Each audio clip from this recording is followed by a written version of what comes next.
Every morning, the countdown begins for the markets with meticulous research and analysis designed to help you capitalize on the trading day. Beaming live from the CNBC-TV18 Motilal Oswal studio.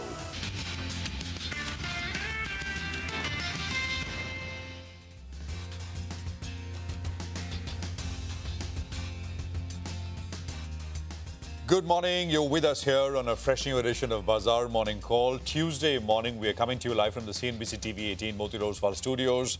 I'm Prashant. With me, my colleague Surabhi and Nigel. Guys, hi, good morning. Hi, good morning, folks. Nigel and I were away yesterday, but Prashant, you have taken the market in cruise control mode, and bulls are prevailing. And how? You know, I give it to Reema's green dress, all green attire yesterday. But it was a powerful session. What a day. And the market actually just picked up from where it left off on Thursday, which was, on a very bullish note. And the start of the week has been great as well. How was Easter, Nigel? Very good. Good Easter. Unfortunately, not a great Easter Monday for the US markets. Ended with sharp cuts, but we'll take it as it comes. So let's get straight to the action. Absolutely. And, let's just quickly take a look at what things are looking like right from the top, right? I mean, because I think global markets and actually, I shouldn't say global markets, US equities, not just US equities, US assets are under pressure. Equities under pressure, bonds, dollar, everything seems to be under pressure. The big worry at the margin, I mean, it was tariffs earlier, but the big worry now, of course, is Trump-Powell tensions, which continue. It's not new. President Trump has posted on Truth Social, his social media account, calling the head of Federal Reserve always late, too late.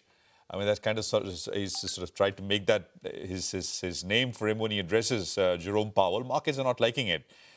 Trump is, of course, again calling for preemptive cuts. He's saying, where is the inflation? Powell must cut quickly. Now, market clearly uncomfortable with the current dynamic between the White House and the Fed. Remember, President Trump was asked in a press conference a couple of days back whether, and this is after Jerome Powell and that sort of interaction with Raghuram Rajan last week said that they won't bow down to any political pressure. But Trump was asked about that. He said, well, he'll go if I want him to go. And of course, last evening, he followed up with another sort of social media post. So Fed independence really is in focus, and of course, markets don't like it one bit. So as I said, all equities sold off. Equities, bonds, dollar.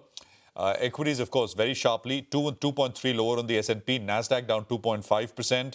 The 10-year yield was up 9 basis points, 4.4 on the long end. Dollar index 98.35. And we were down 0.5%. VIX back up about 14% to almost 33. I mean, all of this, of course, these are large moves, but in a slightly muted fashion because volumes, because of these global holidays, were on the lower side. People are just coming back from their longish weekends, Easter weekend. Gold, of course, is the clear beneficiary, and that's the other thing, right? All US assets, all paper assets are selling off, and you got gold, which is a hard asset, which has climbed another 3%. Yesterday morning, I put out the fact that since the tariff pause, gold is up 8%, make that 11% now with last night's 3% rally. Now, it's not just gold, by the way. Silver is doing well as well, and we'll talk more about this with Manisha. And of course, I mean, gold is sort of seen as the safe haven, and there is that safe haven buying element which is kicking in. Oil prices down 2, back to about 66.65. We'd gotten to about 68 in the recent high. Just some bit on this tariff news flow. The USTR, US Trade Representative, has said that US-India are negotiating well. But if you look at the currency, the USD INR, which is very well traded, in the NDF markets, they won't change at all. Most likely, I mean, it looks like President Trump wants to be involved in the deal. I mean, once it's kind of sort of finally through and he wants to be involved in some way. And no real timelines to this. And of course, tariff and trade headlines will be market moving. They remain important to note. So I'll just sort of circle in the level. There were, of course, there's more good news, which we will talk about in terms of the banking space with those LCR norms, better than what was expected earlier and expected to add more liquidity to the market. So I said this yesterday morning as well. The mood is quite constructive. So the upside level for the Nifty is 24,546, which is nothing but a simple 61 point. We crossed 50% yesterday. 61.8% retracement of the full fall from the highs in late September, October last year to the lows in March this year is 24,546. I mean, that's like the Lakshman Rekha. And then, of course, kind of look ahead into all-time highs, etc. Support zone 23,800 and 23,850 on the downside. And the 40 hourly is also close by. So I'm just laying it out there. So 23,492 is the 40 hourly exponential moving average. Nifty Bank, of course, yesterday made a new all-time high. It hit the first extension level which we put out, which is 55,474. The next level is 56,631.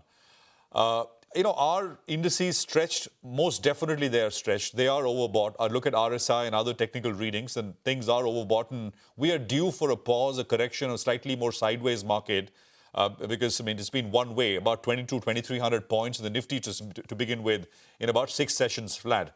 But will we get that today is the question. Support for the Nifty Bank, 54,407 to 54,674. And again, like the Nifty, the 40 hourly exponential is close by to those support levels. 53,246 is that number. GIFT Nifty will come up on your screen. It'll give you a quick sense of how we're likely to start. 35 points higher. Surbhi. Absolutely. So in Asia is a little mixed. By the way, on the US-India trade deal, I think children are a very important part of diplomacy now, aren't they? It was very, very cute Vans trio, the 3 kids over there. And they're all over. Look at global media headlines. Look at pages across international websites. And Modi and Vance and Usha Vance along with the kids. I heard he's packed a lot of stuff for the kids. Yeah, as he goes from nation to nation. He was changing the outfits. All the outfits and everything. It's extremely cute. Cute diplomacy, so to speak. But okay, let's talk about the post that completely derailed the market. So just in case you missed what he was exactly trying to say and why is Donald Trump calling Jerome Powell a loser. Here's the context. Let's pull up the post as well. Trump is arguing that inflation is not rising in the US. Look at what he's saying. He's saying with energy costs way down, food prices substantially lower, and most other things trending down, there's virtually no inflation with these costs trending so nicely downward. Just what I predicted they would do. There can almost be no inflation. And then we come to the operative part. He says, but there can be a slowing economy unless Mr. Too Late, a major loser, lowers interest rates now. And this is what the market did not like. The terminology, the tonality of it, and the fact that this is just getting, extremely abrasive perhaps at certain levels. And remember, Mr. Kevin Hesset earlier last week had said that they're still, checking on the possibility of whether dismissing Powell, dismissing the Fed chief is an option at all or not. So that continued to rattle through the markets. Of course, Wall Street was lower, like we've been telling you. The Magnificent 7, they led the declines on Wall Street yesterday, down between 3 to 6%. Tesla earnings, by the way, are in focus. Tesla was down ahead of numbers yesterday as well. Asian markets, now what are they doing? Cautious, yes. The mood is very, very mixed out there. You've got markets going all over the place. Japan's absolutely flat. Hong Kong is slightly lower, about 0.5% lower. Mainland China is about 0.25% higher. Singapore is actually shrugging this off. It's up about 1%. So short point, Asia is very mixed. What, however, is continuing is that move on gold, because in Asian buying this morning, gold has climbed up even further. So beyond 3,400, now we're looking at levels of about 3,465 thereabouts on gold. Yeah, 3,460 right now. And not just gold, the Bitcoin is moving higher. This whole move away from US assets, US bonds, equities, US dollar, it seems to be supportive of Bitcoin as well as gold. Now coming to the market here, the Indian market has been moving on steroids, rock steady, outperforming, which is why my piece this morning was titled, Can India Remain Decoupled from These Concerns on Wall Street? The Nifty is trading above all the key daily moving averages, 20, 50, 100. Yesterday took out the 200-day moving average as well, backed by very strong flows, as you can see the picture. Once again, 4th consecutive day of FPI buying. Almost 2,000 crores of buying took place yesterday from the FPI side. Domestic institutions were more muted at about 250-odd crores. No problem on the macros. We've got the 8 core sector industries data out, 3.8% versus 3.4% month on month. So sequentially, there's a small improvement. Now, banks are turbocharging this Indian rally. And yesterday, there's further good news coming in for banks. The RBI's final LCR norms, they're not as onerous as what the draft proposal had indicated. And what they're saying is that this runoff factor, basically the LCR that has to be maintained for internet and mobile banking retail deposits. I mean, what happens if very quickly we press a redemption request on our mobiles? That factor is up by 2.5%. It was supposed to be earlier hiked by 5%. So that's why it's less onerous. And the amendments are not coming into effect immediately. It's full 1 year away, 1st April 2026. That's the other good news. And the RBI itself is saying that all banks, all scheduled commercial banks would be able to meet their LCR requirements very, very comfortably. That's good news. Very quickly, to just put the rally, the financial rally in context, it's across the board. Financials, banks, non-banks. Look at the capital market plays up 9.4% in this month of April on the Nifty Capital Markets Index and the other index as well. Nifty Financials is up about 5.4%, bank 7%, private bank. It's all moving higher. Along with banks, watch out for the metal space as well, because the news is finally official. This 12% safeguard duty on certain steel products, it's finally come through. It's been known to the market, but maybe we get another sentimental pop. Let's see. So that's something in focus. And then, of course, as always, earnings to keep us very, very busy today is HCL Tech, Havells, Cyient, Delta Corp, there's M&M Financial Services, and Wari, to name a few. So lots of large caps and some interesting mid caps as well. Nigel. Well, that's right. The FIs, they have been buying in the cash market, and they have been adding longs as well in index futures. And that's precisely that happened yesterday. They added close to 6,500 long contracts. They're still net short with 68% of their positions on the short side, while the net short positions have come down to around 77,000 contracts, which means a decline of close to around 40,000 contracts from the peak we saw of around 115,000 contracts in earlier in the series itself. So the FIs net short, the short positioning has come down drastically. The client positioning, now this is quite interesting. The client net long positions have come down from around 43,000 contracts. They've come down to around 8,000 contracts or thereabouts. Remember, the clients have been the ones that were adding long positions when the markets were declining, and they've been getting it right. And they haven't got net short all the way since October 3rd, 2024. So I'll keep an eye out on the client positioning. Sometimes, when they turn net short, we do see some bit of consolidation, some kind of a pullback. So that's the big question, right? Are the markets due for a bit of a consolidation phase, or maybe a mild pullback? Maybe 1% or so higher from here, but then we could run into resistance. So clients, they're net neutral on index futures now, only 8,000 contracts on the long side. And you have the RSI, both on the Nifty and the Nifty Bank, they have moved up. On the Nifty Bank, it's got into the overbought zone at around 75 odd, while on the Nifty, it's hovering around that 66 odd mark. Some headroom towards that 70 mark, but the RSI as well has moved gradually towards the overbought zone. Moving to the options data, and that's important because you have expiry that will play out in the next couple of days. Two strikes fairly active, 24,200 call, 24,000 put.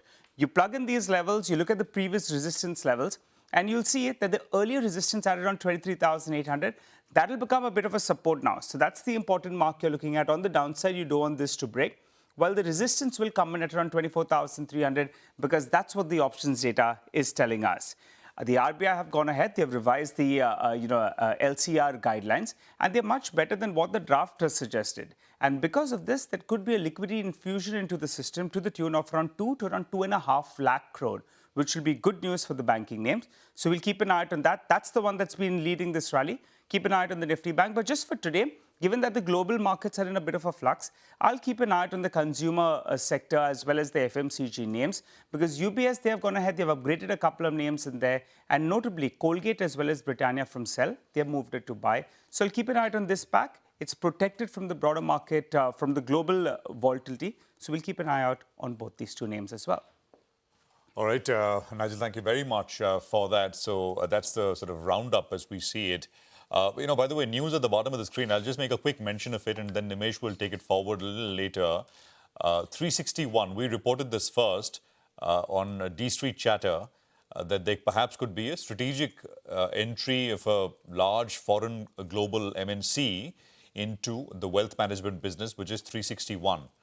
So the deal has come through and 361 will issue 2.05 crore warrants to UBS at 1,030 rupees. Stock closed at 954 yesterday, and warrants will be convertible into equivalent number of shares in 18 months.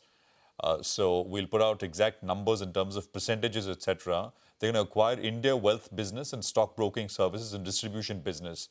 So, we'll look at this one in greater detail with Nimesh, as I said, in just a bit. Chetan Seth is with us, APAC equity strategist at Nomura. Chetan, good morning. Good to have you here. Prashant this side. It's a pretty steep sell-off last night, actually, and it's not just equities, but bonds, dollar, everything. Is this largely to do with this White House Fed current dynamic? Yeah, I mean, I think it's just a continuation of what we've seen for the U.S. markets for, I guess, last couple of months. Earlier, it was trade uncertainty, tariffs, and now clearly it seems it's essentially pressure from the Trump administration or Trump himself on Powell to cut rates. And I think what is really causing discomfort amongst financial markets participants is that the entire theme about U.S. exceptionalism is now a big question mark. So we are now seeing the dollar decline, bonds decline, U.S. equities decline. So I think it's all related. And to me, the U.S. market is now behaving like a typical emerging market, where you're now seeing all the three major asset classes now declining. So bonds, equities, as well as the dollar. US market behaving like an emerging market. Imagine, here we are in this day, hearing you say that, Chetan. So absolutely, I mean, there is all kinds of mayhem, disarray, uncertainty that's plaguing the US. But what's happened in the last, I think, 2 odd weeks is that India is completely decoupled. And the market seems to be, pricing in the fact that perhaps we have the best case chance of striking a reasonably favorable deal. So do you think the risk-on sentiment in India is well placed? Well, I think I would just say that I think India looks okay from a regional context. Look, I look at Asia, ex-Japan markets, and literally you go market by market. There are challenges in pretty much every market. North Asia is clearly more trade exposed. So whether it's China, Korea, Taiwan, those markets have problems. Southeast Asian markets are too small for some of these markets. It'll be very difficult to strike some of those trade deals. And then we have India, which has very less trade dependency with the US, as well as other North Asian markets. And then, of course, there's a possibility of a trade deal coming through as well. Interestingly, this morning I was highlighted by a colleague of mine that if you go on Polymarket, which is this betting website, which has lots of these surveys or poll questions, and you can actually put live money on. The odds of a trade deal before July for India has the highest odds, around 70% when I saw this morning. So I think that, I think it makes sense. I'm not sure whether 70% is the correct number, but I think it makes sense that India might probably be in a better position to strike a deal. And for some of these Southeast Asian markets and even North Asia markets, it may not be so easy just because they're so much trade dependent. In Southeast Asia, if you think about it, there's a big Chinese investments in Southeast Asia. There's a big Chinese diaspora there, and I think it's quite possible that some of these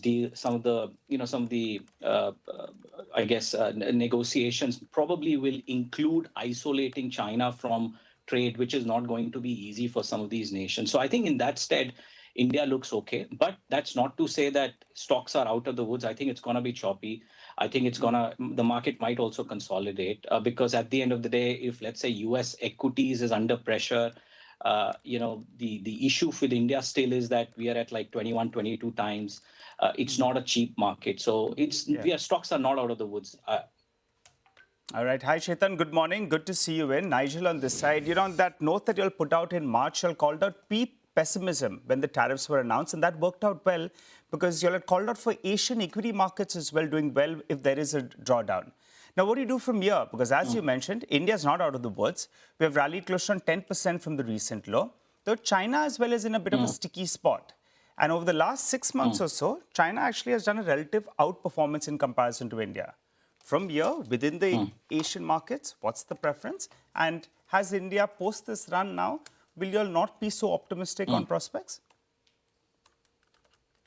So I think there are three things which we are focused on. One is clearly trade and tariffs. So I would just say US versus ex-China trade partners, the deals that may be announced. I think with reasonable high probability, you can say that incrementally from here, on balance, you will probably see better news flow, at least on the tariffs or trade front. And so when we said peak pessimism, that is exactly what we had in mind. So I think, again, you have to be patient because some of these things will take time to materialize. So I think that would be positive.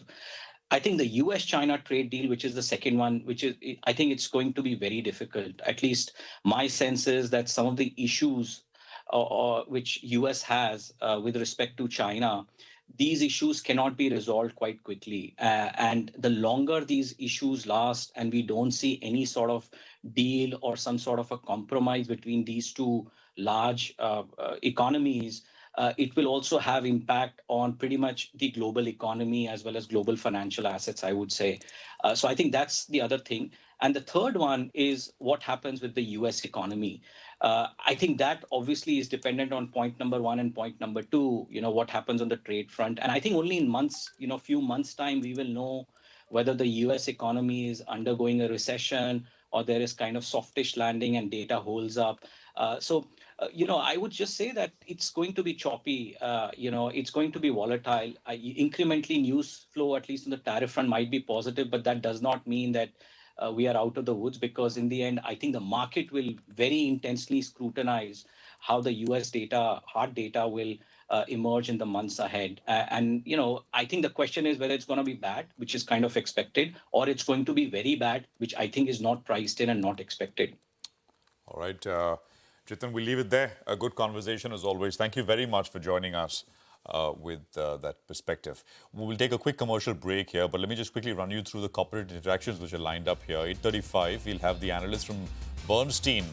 So those LCR norms much easier, more liquidity. What does it mean for banks? I mean, stocks have done well recently. 9 o'clock, Amit Dixit of ICICI Securities, the 12% safeguard duty on steel was widely expected to come. 9:20, Karthik Kumar of Axis Mutual Fund is a market master. 9:30, we have a discussion lined up on what else. Wealth management, that big deal with UBS also, of course, being announced. 361 in focus.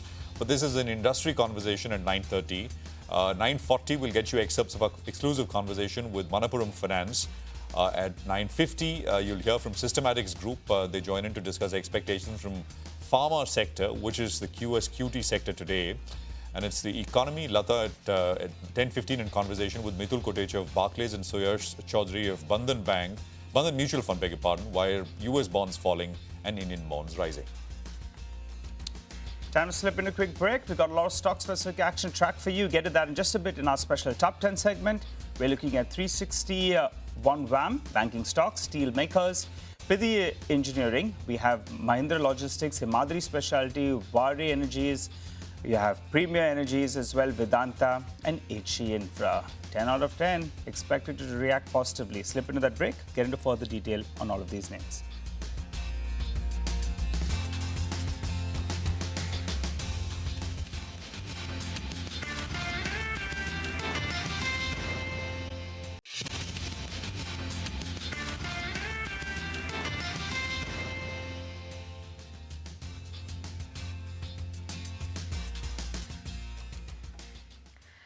Welcome back. Let's just quickly revisit Asian screens and figure out what the sense is for our opening here. Asian screens are mixed, absolutely all over the place. Like I've been saying, Singapore is actually doing very well, but then you have Hong Kong, which is sulking a little bit. Taiwan's down. Mainland China is all right. For us, the implied open is suggesting that at least the start should be positive, and we have very strong momentum, coming on the back of the last couple of trading sessions. So 32 points higher. As far as the implied open is concerned. I think we now have Nimesh with us, who, of course, got us the details of this big deal. Nimesh, are you there? Yeah. Oh, well, congratulations on calling the deal, right? And it's happened, and it's a big one in the wealth management space, isn't it? Well, absolutely, Surabhi. So, as news stand, UBS, the global wealth management company, has finally agreed to take 4.95% stake in 361. So 361 is going to issue 2.05 crores equity warrants to UBS, which will be converted over the next 18 months. The issue is at 1,030, which means an 8% premium to yesterday's closing price. So that's one deal, that UBS is buying 4.95% stake in 361. Additionally, 361 through its subsidiary companies is buying out some of the UBS's India businesses for a consideration of 307 crore. It's a slump sale. So for 307 crores, 361 is buying out a few of the India businesses, which includes the stockbroking business and the PMS business of UBS. So two-layer transaction. One, UBS is buying 4.9% stake in 361 via warrants. And additionally, there is a small buyout of the India business as well by 361. All right, Nimesh, rock on. What can I say? Congratulations once again. Thank well, you, let's talk about banks now, which is the other big story, right? More liquidity coming the banking system's way. Abhishek is standing by to explain this and put this in context. Abhishek, morning. Morning, Prashant. So not only banks, even NBFCs will be on radar with respect to liquidity flow happening to them from the banking sector as well. So RBI has announced a revised liquidity coverage ratio framework, which will be applicable from 1st of April 2026. So additional runoff rates will be at 2.5% to internet and mobile banking enabled retail and small business customer deposits. Earlier, this was drafted at about 5% rate. Now, funding from non-financial entities such as trust, educational, charitable or religious partnerships as well as LLPS shall attract a lower runoff rate of about 40% from the earlier 100%. So this biggest change is sharp reduction in the runoff factors for wholesale deposits, which augurs well for banking sector. We have a note from Macquarie which states that the impact from these relaxation is that RBI expects a 600 basis point improvement in LCR ratios for the banking system from Q3 FY25 levels. So they believe that this is encouraging and will provide support to the credit cycle. So back of the envelope calculation does indicate a rupees 2.5 to rupees 3 lakh crore increase in liquidity, which may become deployable or more advances being given by the banking sector. So this would imply a 140 to 160 basis point potential increase in credit offtake or credit growth rate for the banking system as well. Back to you. Okay, all right, Abhishek, thanks a lot for that. And we'll have Pranav of Bernstein, who will join us in a short while from now to discuss these developments and also give us his call on the sector. Well, I'm looking at the steel makers, on more or less on expected lines. We have the government that's imposed 12% safeguard duty on all imports of flat steel. Remember, this had come out. It was a recommendation by the DGTR a month or so ago. And on expected lines, now the green signal has come in from the finance ministry as well. The safeguard duty of around 12% will be effective for around 200 days. And that period starts yesterday itself. So going with green for all these names, though, some part of this news would already be in the price. In fact, in the run-up to the announcement coming in from the DGTR, we had the stocks that had run up. We had pricing as well that went up on steel products. But over the last 1 month or so, you haven't seen much movement out there. Morgan Stanley, they say that this move is positive. It removes any kind of uncertainty. However, they're saying if the stocks react positively, they're suggesting to trim positions in some of these steel names. Nonetheless, going with green on all of them. And we'll have Amit Dixit as well, who will be joining in later on the show at around 9 a.m. He'll discuss this in further detail. Okay, all right. So we'll discuss that development on the safeguard duty with Amit in a bit. Let's get to Ria now. She's watching out for a bunch of stocks, including Anantraj, Pitti Engineering, Mahindra Logistics, and I think even Himadri Speciality. Ria, big list there. Tell us more.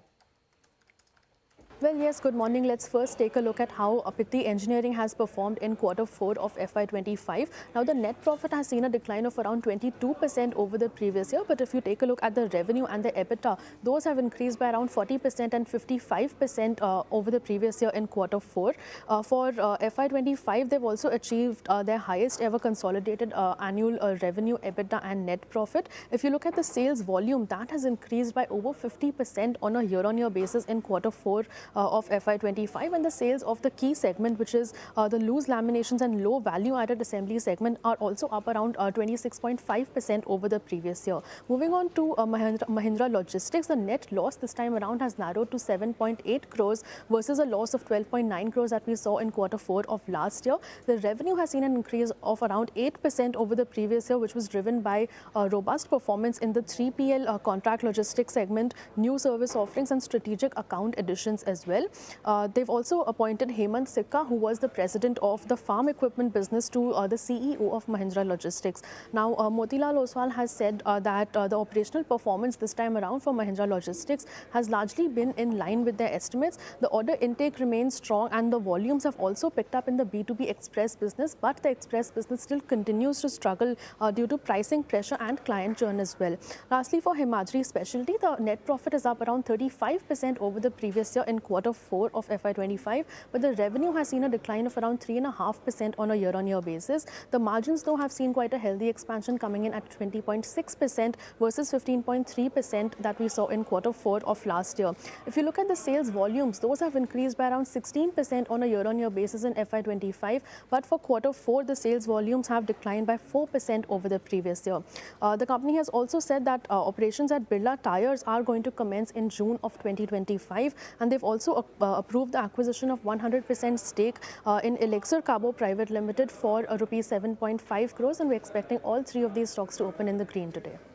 All right, thank you very much for that. Well, more stocks with news flow. Vivek is here with details. Vivek, morning. Well, good morning. Some interesting news flow overnight, especially when it comes to the U.S. market for the solar energy space. So now the U.S. has gone ahead and imposed duty on Southeast Asian imports from 4 countries. This is on both solar cells as well as panels, which are the countries that are targeted: Malaysia, Cambodia, Thailand, and Vietnam. The U.S. believes that a majority of these countries gets their imports, or at least the raw material, from China, which is why they've gone ahead and imposed quite strict duties. So tariffs will apply on global solar panel manufacturers, both like China's Jinko Solar, one of the world's largest solar manufacturers, as well as Trina Solar. So now, what's the next step? International Trade Commission of the USA will go ahead and vote in June for tariffs to be finalized. Tariffs, the quantum of tariffs vary both depending on the country as well as the company. Tariffs have got as low as 6% to as high as 3,400%.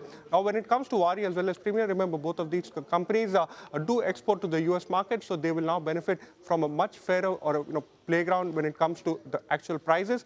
Along with that, Waaree, approximately 20% of revenues in the 9 months gone by, actually they did exports to the U.S. market. So sentiment positive for sure. It'll be important to see what is the final outcome of the tariff revision that comes in.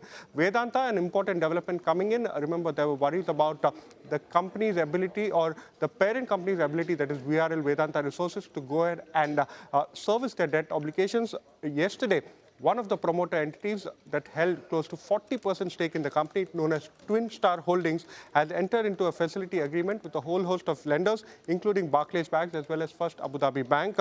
This particular facility arrangement is for servicing financial indebtedness of the VRL group, total amount of $530 million. So an overhang has been lifted. However, there has been an encumbrance that has been created over the shares of Vedanta Limited for this particular facility agreement. And lastly, keep an eye out on HG Infra as well. Company has received a battery energy storage system order from Gujarat Urja Vikas Limited. This particular order is for a 300 megawatt, 600 megawatt standalone battery energy storage system in the state of Gujarat. Okay, all right, got it. Vivek, thank you very much for that. So let's quickly recap our list of stocks to watch. The ones that have positive news flow around them are 361 Wealth Management, banking stocks because of the reprieve on LCR norms, steel makers thanks to the safeguard duty, PT Engineering, Mahindra Logistics, Himadri Speciality, Waaree Energies, Premier Energies, Vedanta and HG Infra. There are actually no stocks on the back of any negative news flow today, so it's an all-green list. Okay, we do have to take a quick break right now. On the other side, we'll connect with Amnesh Agarwal of PL Capital and discuss some fundamental stock ideas.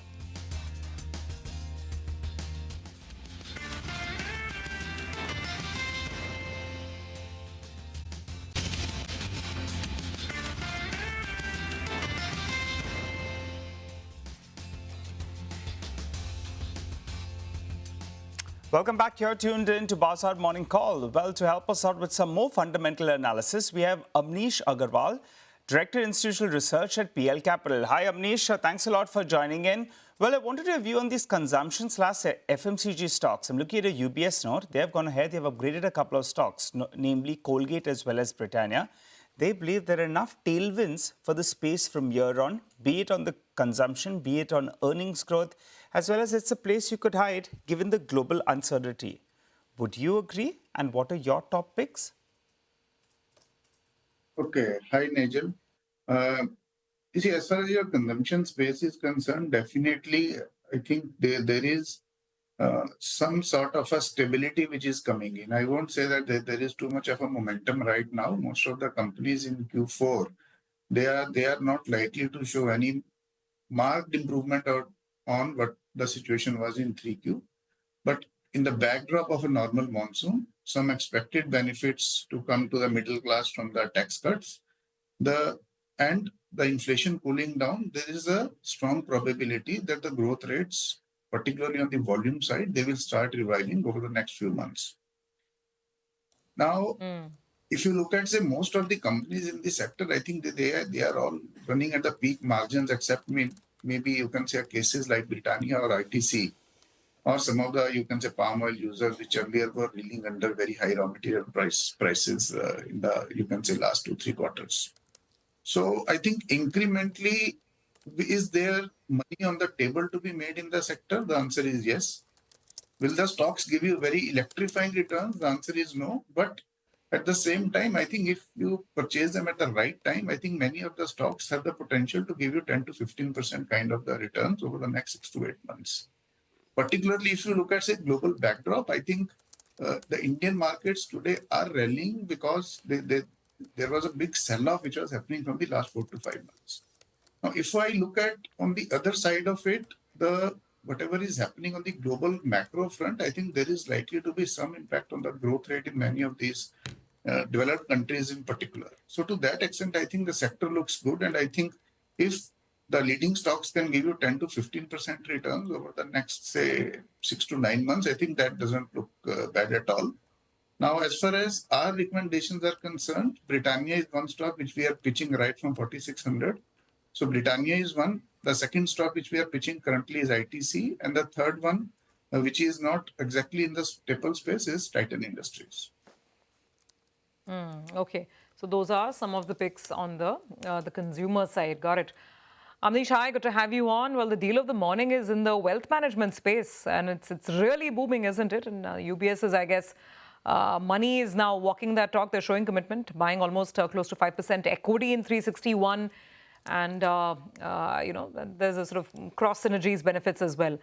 What's your sense? Because a lot of these stocks, the listed brokers and wealth management outfits, I mean, the stocks have already had a huge run, and many have recovered very well from the fall as well.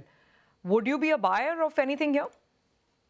You see, we don't have any hang on the numbers for these wealth management companies, but in the last few years, these companies have gained tremendously because markets were having a very good run. And there were a large number of family offices or even you can see the HNI investors who were actually going to these wealth management firms and buying their products, whether these were, you can say, AIFs, whether these were their PMS and all those stuff. So I think that momentum still continues. The last few months have not been that great, with the impact of which could be visible in the next 1 or 2 quarters. But the way the Indian, you can say, upper middle class is growing today, they want more customized solutions and all. I think this space in the longer term still looks interesting. But nonetheless, I won't be in a position to recommend any particular stock or a name here. You know, to tell you, sometimes anecdotes and stories work well to describe how well a space is doing, right, or how badly a space is doing. I'll tell you, this is a true story. I can't name the person, but this, veteran banker set up a new shop, his own shop, well-funded, etc. He wanted to hire an executive assistant, and he looked around, interviewed lots of candidates. Most of them were from the wealth management sort of space. They wanted to move, right? Okay, but he couldn't afford any. He wanted an executive assistant, and the problem, ESOPs. And the stocks have done phenomenally well. Absolutely. And then finally, he swore off. He said, well, I can't afford the wealth managers. I can't do it. Because, they're the ones who become wealthier. Yeah, and that's the point. Not just the top guys, but some of these, especially the Indian shops. Yeah. The cities and the UBSs, etc. of the world have been in India for a long time. Yeah. And actually, they were the only guys. Yeah. But now the Indian guys have really, been trailblazers, and they've done phenomenally well. And I think at 9:30 we have that discussion. So we'll ask them, whether it's as good as it looks like. It is, of course, as compared to a mutual fund business, a much more sticky business. You get the customer, and the customer kind of sticks with you for a much longer. That's well established. That's a discussion we'll be having at 9:30. But I mean, valuations and how to value these companies, all of that in focus with Feroz and Ashish at 9:30. Amnish, let's talk about BFSI, banking, financial services. What's your sense? Stocks, these norms, liquidity norms, right? The bank Nifty is up 12% in the last 7 trading sessions. You think a lot of the good news is in the price already? See, Prashant, we have to look at it in a different way. That if you look at rally of last few years, it was banking was, I think, the biggest sector, biggest underperformer. It actually went nowhere. And liquidity was tight, interest rates were high. Now, although all these measures are not going to result in any significant change in their P&L or balance sheet in the near term, I think things are turning better for the banking stocks. And the second thing is banking has got the maximum weight in the Nifty, and whenever the FI buying happens, so banking is also an indicator of that. When FIs sell or they want to exit, then the banking is in the heat. And when they buy, then the banking actually gains. Now, at the current situation, when the interest rates are softening, India is now, I think, relatively better placed than many of the other large economies globally where the markets have done well. The banking, I think, looks reasonably good because the valuations today are not that bloated. They are even now at a discount to where they used to trade 2-3 years back. Yes, the easy 10 to 12% is now, you can say, off the table. But at the same time, if you are looking at, say, next 12 to 15 months kind of a view, I think still many of the leading stocks, they can give you maybe, say, returns in line with earnings or maybe slightly greater than earnings, because the next year the earnings are not going to be anything great. But given the fact that now the sector has got into the momentum, the liquidity is improving and the valuations are not that expensive. And if you look at on a relative basis across sectors, I think banking seems to be reasonably well placed even from now on. But yes, given the run up in the stock price in the last, say, month or so, one should be cautious and one should be now looking at more like your top names only. Okay. All right. Let's actually stay with the banking space and wrap our heads around what exactly was announced with respect to these LCR guidelines yesterday. And it is a big relief for banks. The RBI has eased the liquidity coverage ratio norms, giving banks more flexibility in managing their funds. And the implementation of these new norms has also been now pushed. I mean, some are fearing that it could happen from this year itself, but it's happening from the 1st of April, 2026. Pranav Gundapalli, Senior Analyst, India Financials at Bernstein, is with us to make sense of this development and, of course, overall this big run that we're seeing in financial stocks. Pranav, great to have you on. First and foremost, what is your estimate? The fact that these runoff factors, these runoff rates are a lot lower on wholesale deposits as well as these mobile and internet retail deposits, a lot lower than what was earlier being proposed. To what extent does it help? See, I think RBI had themselves given that it will lead to a 6% increase in the LCR for the sector. So overall, I think the answer is clear. That's a positive development. The changes there are three key changes. I think the first is a reduction in the runoff factors for wholesale deposits. I think this is the biggest positive, and this will benefit banks which have a more granular wholesale deposits, right? So I'm talking about the deposits from trusts, partnerships, HUFs.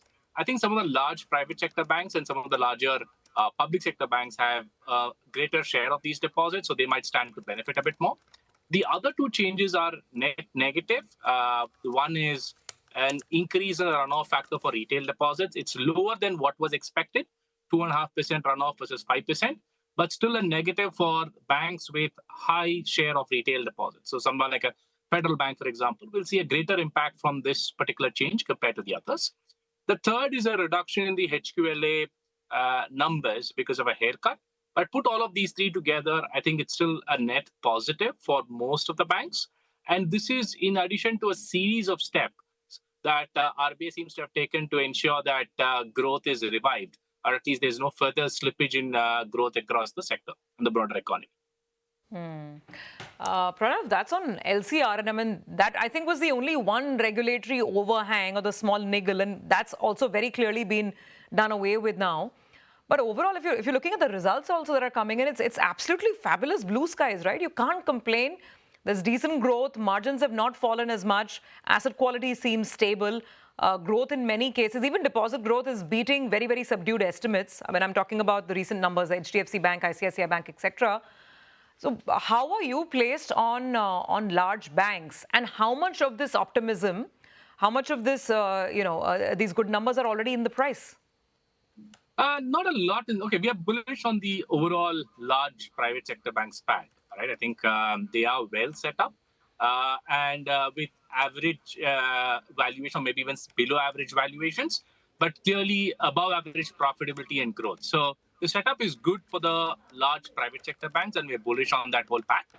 Now, The numbers wise, I think while profitability has been great, I think growth has seen a significant slip from the peaks we saw about 12 to 18 months ago, which is what I think the RBI is trying to fix with all of these measures. So if all these measures result in a pickup in growth, so I'm talking about the private sector banks as a whole, getting back to 16, 18% year-on-year growth, I think that will lead to a reasonable re-rating for these stocks, because today they trade at a significant discount to their long-term multiples, simply because the growth is not as stellar as it used to be, or relative to their public sector peers, the gap is a lot narrower now versus where it was in the last decade.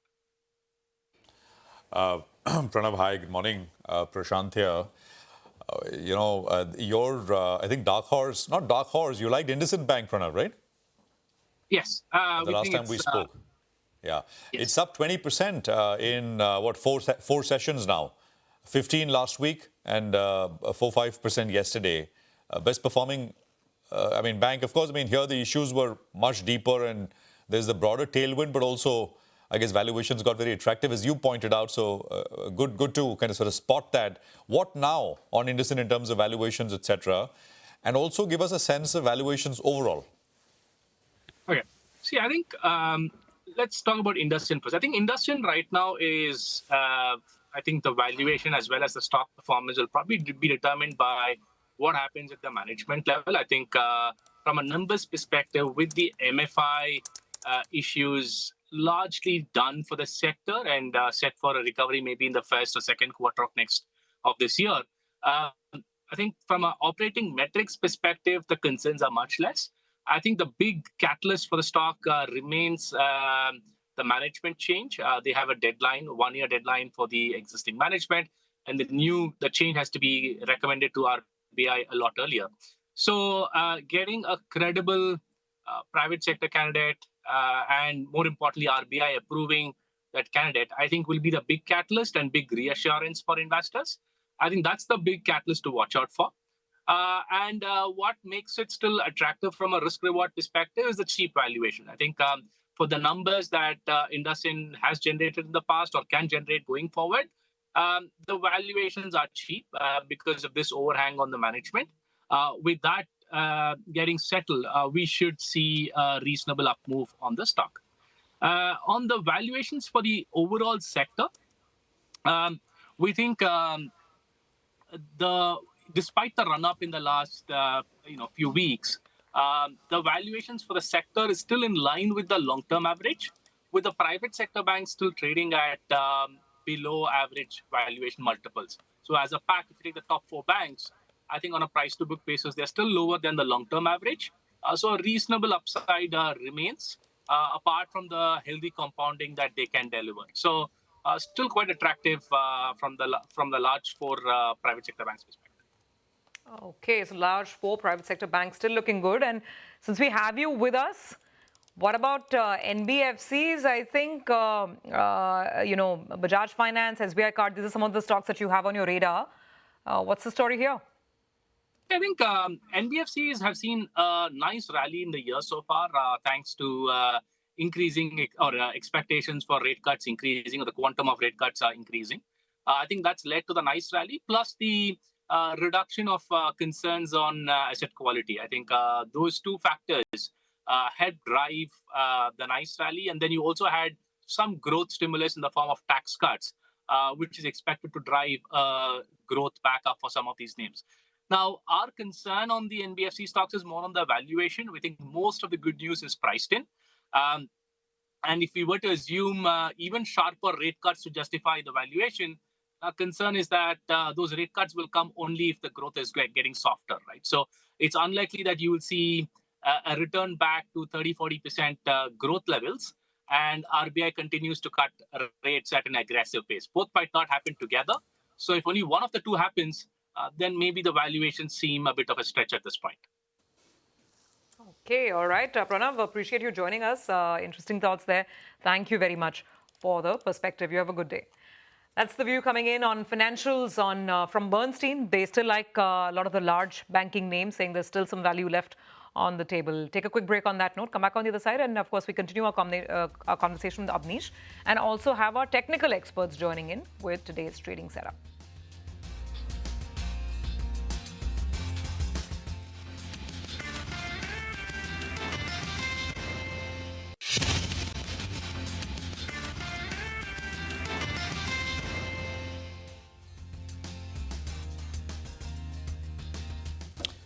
Okay, welcome back. 8 minutes to go for the pre-open session to kick off. Oh boy, look at, I think I missed that. Is there a new line? Gold at $3,400. I saw 3380-ish or so. And we are thinking about 3,400 now. I mean, this is absolutely stunner. It's 34.84, Prashant. I mean, when we started the show, it was 34.60 already. I think and now it's 34.84. I'm skipping hundreds here with the way it is moving. I think we'll do a lakh, right? Yesterday we didn't do a lakh in the Indian market. It was almost there, 99,248. Making charges It has hit 1 lakh yesterday. Yeah, but just the price of the metal, X of duty, X of making charges, I think even the price of the metal gets set for 1 lakh rupees on gold, I think, in the Indian market today. It tells you the story, right? I mean, it's all US assets are down, and gold is going up. I mean, the story is right there in terms of what's happening, and the faith people are. And by the way, it's not jewelry sales. It's not you and I who's, the two big demand drivers for gold historically used to be Chinese retail buyers and Indian retail buyers. But it's not retail buying, which is propping up. I mean, actually, there are reports which suggest that jewelry sales are actually down sharply here in India because the price is so high. So this is investment demand, reserve buying, that kind of thing. So, and that kind of talks directly to what's happening with the US and the sort of shake-up that we've seen with regards to confidence in US systems and policies with this tango with the Fed and tariffs and whatnot. So I think that's an important point to make, but just incredible the move that we've had in gold. Like really. Chetan Sheth of Nomura just said, right? The US is behaving like an emerging market. The way their equities, their bonds, their currency is behaving, it's like it's becoming a volatile emerging market. Absolutely. And the premium for the US always was about stability, rule of law, and all of those things. So getting appended maybe a little bit at the margin. Sudarshan and Mitesh are with us with what they'd want you to do with regards to trades. Gentlemen, good morning. Great to have both of you here. Mitesh, you go first. How's it looking? 12% for the Nifty bank, 7 days, Nifty up 10%. More here, or large part of the gains are behind now? Morning, Prashant. I think definitely we will make higher highs. Now the question is, because of the run-up, as you were highlighting, 10-12% in the last few days, there's always a risk of a pullback happening on an intraday or maybe a 1 or 2 day kind of basis. The idea is that trade with long bias, if there are dips around to your positions. For the Nifty, I think anything closer to about 24,000 now, which is also the 200-day average area, which is where the put concentration is, which is where the support pivot on the 2-hour chart is. I think that's the area to buy into. And on the upside, I have been maintaining 24,200 as the target for last 2 days. I think we could hit that. And the next target is 24,500 to about 550 zone. So there's a high probability that we'll head towards those levels. So maintain a long bias. As I said, I think tactically you just have to look at the half-hourly chart and see if there will be a pullback which will allow you a good entry. But otherwise, the bias is on the upside. Okay, all right. Got it, Mitesh. So maintaining your long bias out there and looking at buying into dips. Sudarshan, what about you? Yeah, good morning. Well, all is well. We have been trying to be on the long side for many days now, and the market has obliged us. And this is not the end. At least the market is not giving us any signal that the uptrend is coming to an end. There's no sense in my making a call. We just follow what the momentum says. Be long, and if you find intraday dips today also, or small consolidations during the day, that's a time when you can enter on the long side of the market. See, there are 2 events coming up. That's for the Indian markets. Day after tomorrow, we have the NSE monthly settlement. And next Wednesday, we have the next week's settlement. And settlements nowadays can create crazy movements. So since the trap is laid for the shorts, it's the long side which should win these settlements also. Be long. Otherwise, also, it's a good idea. And for the Indian markets, it's a perfect place to be. Okay, all right. Let's talk about stock-specific action then. What are your calls, Sudarshan, for the day? Well, it's mainly buying. Aarti Industries is a buy with a stop under 412. CDSL is a buy with a stop under 1285. NHPC is a buying opportunity with a stop under 87. And Tata Power is a buy with a stop under 385. Got it. Okay, all right. Mitesh, what about you? So I have an all buy call list as well. Bajaj Auto and the two-wheeler SPAC had a good reversal yesterday with Hero and Bajaj both participating. So Bajaj Auto is a buy with a stop below 81.90. Look for targets of 8,400. Excite is a buy with a stop at 378. Targets of 396 can be looked at here. I picked up a cash stock after a long time. That's Suzlon. Buy with a stop below 58 for targets of 66. And Adani Transmission and Gas, ATGN, that's a buy with a stop at 608 for targets of 660. Okay, all right, gentlemen. Thanks a lot for giving us your picks as well as your call on the indices.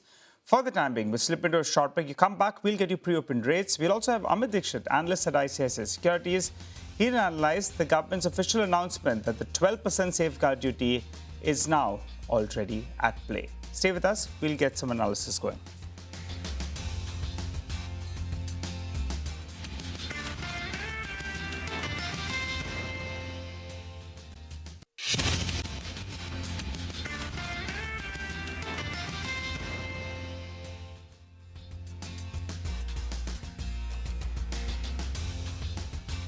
Welcome back. This is Open Exchange. We're coming to you live from the CNBC-TV18 Motilal Oswal studio. Well, we have Amnesh Agarwal, who's still with us. Amnesh, what are you making of these solar plays? There was a lot of excitement, say, 12 months or so ago. Barre, Premier Energies as well, when they listed, there was plenty of demand. From the top, the stocks came off, but quietly, these stocks actually have been recovering. All right. Okay. All right. We'll try to get Amnish back. The stock that we wanted to ask him about is some of these solar modules and cell manufacturers, which includes Premier as well as Vare. Remember, these stocks actually have seen a sharp pullback, but in the last few trading sessions, they have seen, they've cut their losses actually, and both those two stocks. In fact, on Premier, there was very, very high volumes out there. Mitesh, if you could give us a technical check on these stocks, Vare Energies, as well as Premier Energies. Both the stocks, they listed with a lot of fanfare. Then they cooled off from the top. But from the recent close, actually, they've gone up a little bit. The news point this morning is the US is putting higher duties on some of our peers, which provides a bit of an opportunity for these solar module and cell players. How are they looking on the charts, either of the two? So, Nigel, I'm tracking only Premier Energies. The stock, has, as you rightly said, reversed very nicely from the lows about a couple of weeks back. And the first target was around 1,030.40. We are right there. We might actually hit that early in the morning. But the short to medium term trend is definitely looking on the upside. So I will have a revised target of 1130 to about 1140 on Premier Energies. Traders can even, buy with a gap up in case the stock sustains about 1,040. Then yesterday's high become your stop loss. And look for 1130.40 as the first target. We might, again revise it eventually. But for the timing, we start with that kind of a target. Got that. By the way, Mitesh, do you track technically gold as a commodity? Unfortunately, not. I think, purely because it's never for trading purposes, always buy and hold. So you have the chart. You have the chart with you? Can you put it up? Not right now, Prashant, sorry. Okay, not right now. Let me, I'm coming back to you, Mitesh. Let me just quickly read out, there's a tweet coming in from Mr. Uday Kotak on gold, and we were talking about gold right now. So this is what it is coming through, what he's saying essentially. He's saying that the performance of gold over time highlights that the Indian housewife is the smartest fund manager in the world. Governments, central banks, economists who support pump priming, high deficit funding may need to take a leaf from India, a net importer, a store of value forever. So that is, gold and golden words from Mr. Uday Kotak there coming through. So absolutely, and I think silver started to do well as well. Some have been highlighting the gold-silver ratio historically, and I mean some gaps emerging. So maybe gold, this very sharp up move in gold allows silver to come up a little bit as well. So we'll see. But almost 3,500. I mean, I think the gains have come in faster than anyone thought. By the way, I said this yesterday as well. This is the best start to gold prices in any year since the 1970s. I mean, that is how far back you have to go to see YTD gains. I mean, we are only in April right now, but Jan to April gains are the start is best since the 1970s. So just incredible coming through at this point in time. Let's just come back to equities for a bit as well. That 12% provisional safeguard duty on 5 key categories of steel has come through. Remember, we spoke with the steel secretary recently as well. Nigel, tell us more. Largely in line with expectations? Well, that's right. It's more or less in line, and it was almost anticipated by everyone that it'll come into play. To help us out with what you should do with the stocks from here on, we're joined by Amit Dixit, analyst at ICICI Securities. Hi, Amit. Good morning. Good to see you in. I was reading a couple of notes from Morgan Stanley. They said it's a welcome move. It's a positive move. It was on anticipated lines. But they're also suggesting if you get a bit of a pullback now, maybe you should consider lightening positions on the steel names. What is your call on these steel stocks, and what's your topic? Yeah. Hi, Nigel. Good morning, and thanks for having me on the show. Well, as far as the duty is concerned, the quantum doesn't come as a surprise. To be honest, it is well in the expected lines. Now, if you look at how the steel prices have behaved, how imports have behaved, they have actually behaved according to the textbook. Steel prices have gone up, imports have come off, largely because people were apprehensive of booking imports because the safeguard duty was almost certainly to go through. So I would say that the current announcement is more of a procedural in nature. Nothing changes on ground, to be honest. Now, what it does is that currently the steel prices that we see, if you look at the quarter-on-quarter difference, it would be, I mean, I'm talking about the headline HRC prices. The difference quarter-on-quarter would be approximately 4,000 to 4,500 rupees a ton. And that means a big EBITDA gains for the flat steel players like JSW Steel, Tata Steel. So clearly, it's beneficial for them from an earnings perspective. But going ahead, yes, currently the prices in India are at a level which is higher, even if you assume the safeguard duty in the global prices. So just to give you a perspective, we are actually 7% ahead of the landed price of imports from China, around 12% ahead compared to the landed price of imports from South Korea. Now, these are slightly worrying signs, I would say. So while nobody wants imports in the country, and therefore there could be a case where prices might pull back a bit. But having said that, Q1 is nicely set for the steel companies. Because, as I said, there is a gain on realization front as well as coking coal, and don't forget that there could be a benefit of roughly $10 odd to the steel companies' EBITDA. So clearly, from earnings perspective, a good positive. From a stock perspective, I would say that we will have to wait and watch, see how the import scenario pans up, because we are again entering in a zone where domestic prices are at a premium to the imported steel. Right. Okay. All right. Domestic prices are at a premium. Got it. Amit, in the run-up to the DGTR announcement, steel prices had moved up. Post the announcement, actually, that's a month or so ago, pricing hasn't moved much, right? And Chinese steel prices continue to remain under pressure. Your observation? Yes, so that's what I said, that, what happened that when these announcements were initially being contemplated, yes, the safeguard duty of 12% was a powerful deterrent. But now, even assuming or even subsuming the safeguard duty in the prices, we are running at a premium. So clearly that doesn't bode very well for imports. So imports might just start increasing, so which is in nobody's interest. So that's why I said that there could be a case where prices could pull back a bit. what? You have been fairly positive on a couple of names, from the steel space. I think Shah Metallics is something that you like. And I think one of the the Jindal companies is what you like. So could you tell us what is your top pick and are you holding on to that rating?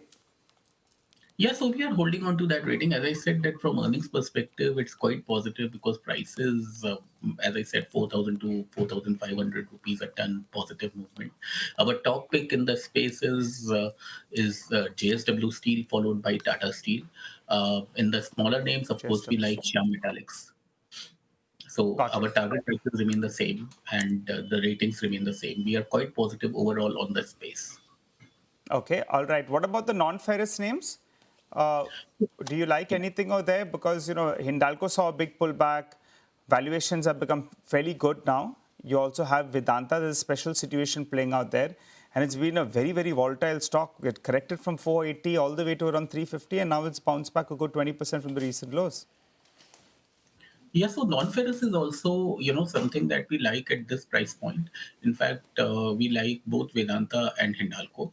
The issue, though, with non-ferrous is, as I have been saying, that this is connected with the global movement, global tariff movement. It's not a very local play. So we essentially like the local plays where the consumption growth in India would drive these stocks. Now here, prices are governed on a global fashion. Only your premiums change, which are local in nature. But otherwise, prices are mostly, governed by what LME is. So that's why, relatively speaking, we are not, if you talk about relative preference, it's like ferrous versus non-ferrous clearly. But non-ferrous is also at a price point where one might consider Vedanta, as you rightly said, it at a very attractive valuation, even Hindalco. But Hindalco's story, we believe that, it will gradually build up when they come up with the expansions and everything. In case of Vedanta, it's a more of an immediate, I would say, impact because of various cost efficiency measures that are going to flow in. Having said that, both the stocks look good. Just that from a relative perspective, we are more positive on ferrous. All right, Amit, we'll leave it there. Good conversation and good perspective on metals and the steel space in particular. I think the pre-open has settled. Settling, and we're up about 0.25%, by the way, on the Nifty. It's about 60 points, 24,000, near 185 for now. Now, the big story globally and the reason why U.S. assets all sold off, of course, is President Trump essentially targeting Federal Reserve Chairman Jerome Powell, once again asking him for preemptive rate cuts, and of course, calling him a major loser and whatnot. Our sister network, CNBC, caught up with Evercore ISI's Vice Chairman Krishna Guha. And this is his view. He says this is bad news. If Trump tries to fire Powell or undermine him, markets will sell off. Listen in. It is clearly in the conceivable set.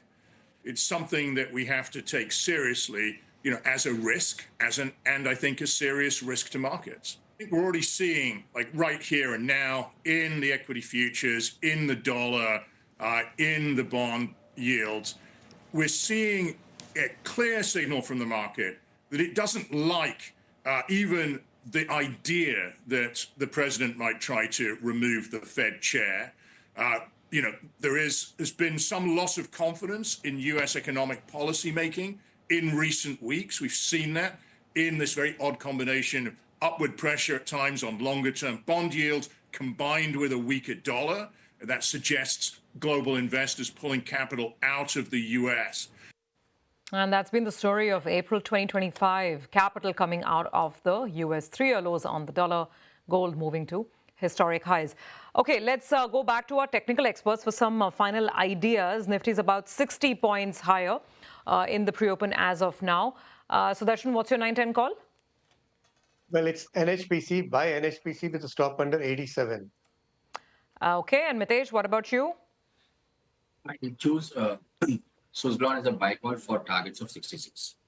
Suzlon. Okay, got that. By the way, in the pre-open, IndusInd Bank is down 4.5%. Little unusual. We'll try and see if there's anything additional, because otherwise the LCR norms overall are very positive for banks. Those have wholesale deposits as well as those who have large internet and mobile banking based retail deposits. So let's see, 4.6% lower in the pre-open.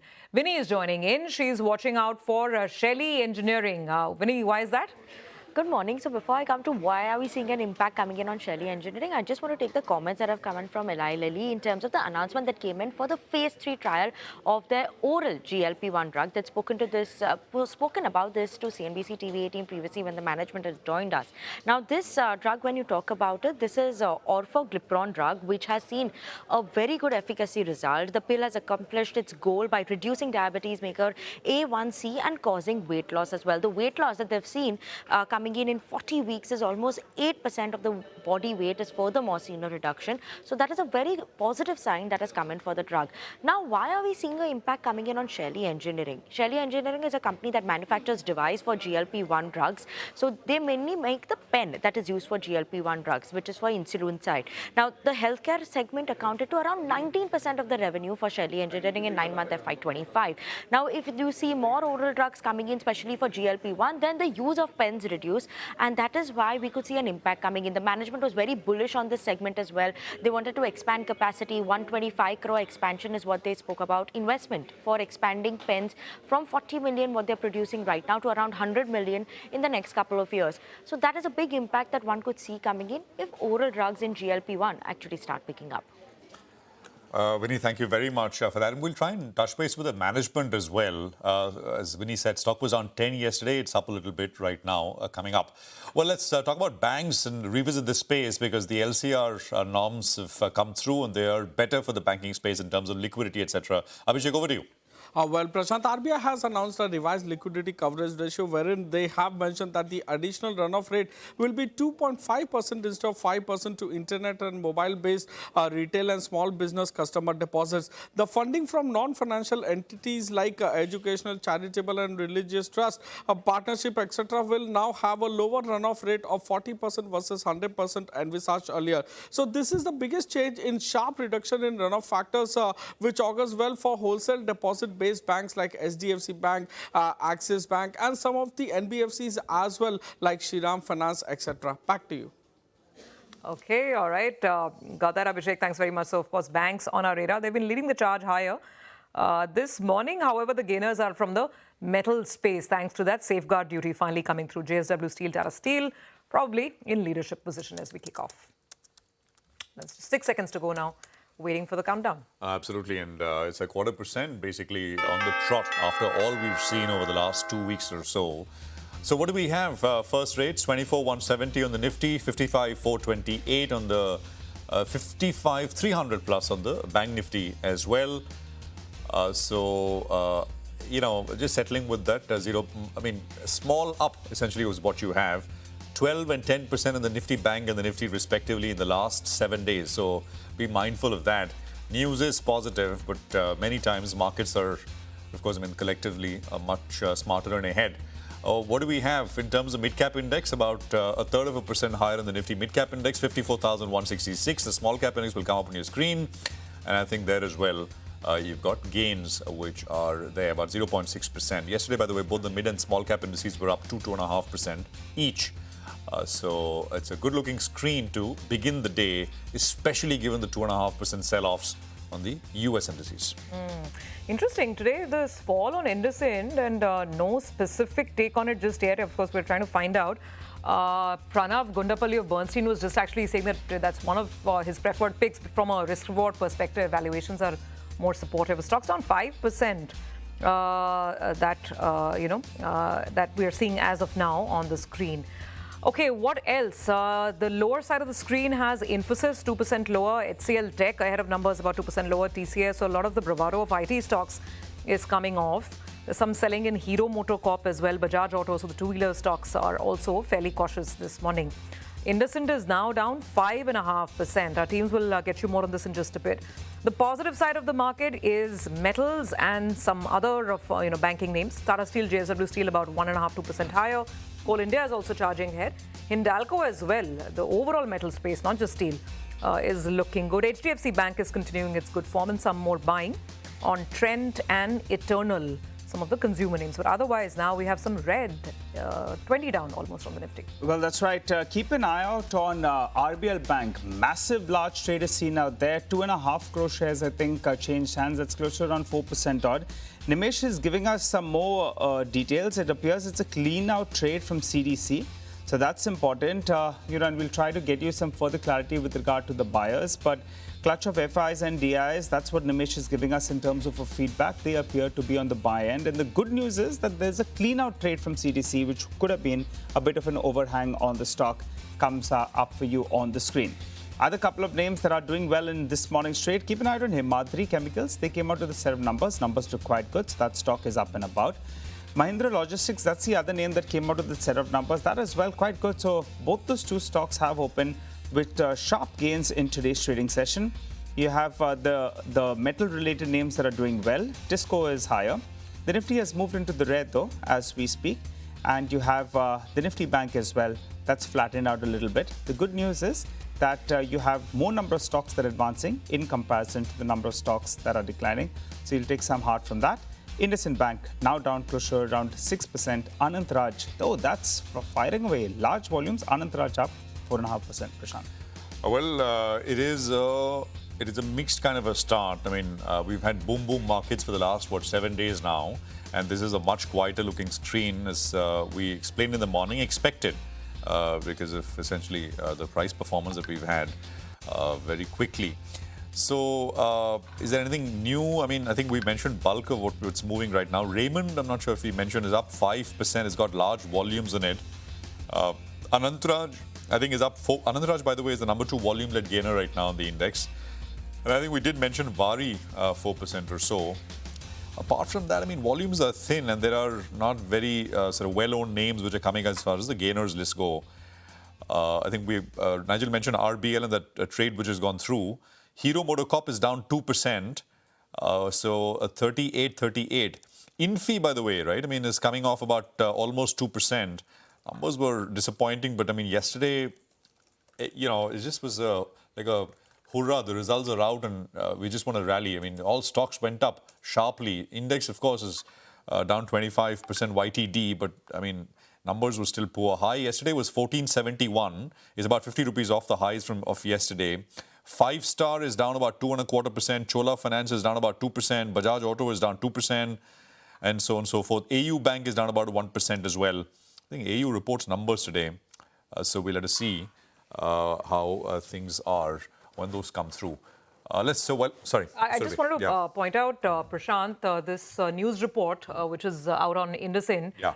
It's a newspaper report, source-based, from the Economic Times, talking about possibly another audit, this time on their MFI business, and the discrepancy in question is 600 crores. But again, independently, we are trying to verify this. The bank has, again, not disclosed anything to the stock exchanges with respect to this, whether this appointment has been made, whether indeed they are looking at another audit, this time in their MFI business. Just wanted to place that on record.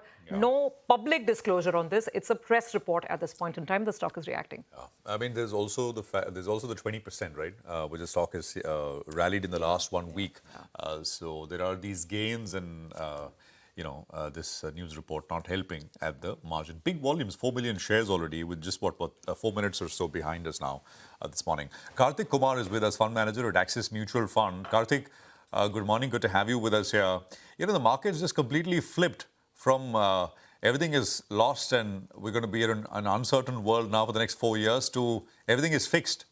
And stocks have snapped back like anything, right? I mean, in many cases, 20, 25, 30%. Very, very quickly. Where that puts us once again in a tricky situation.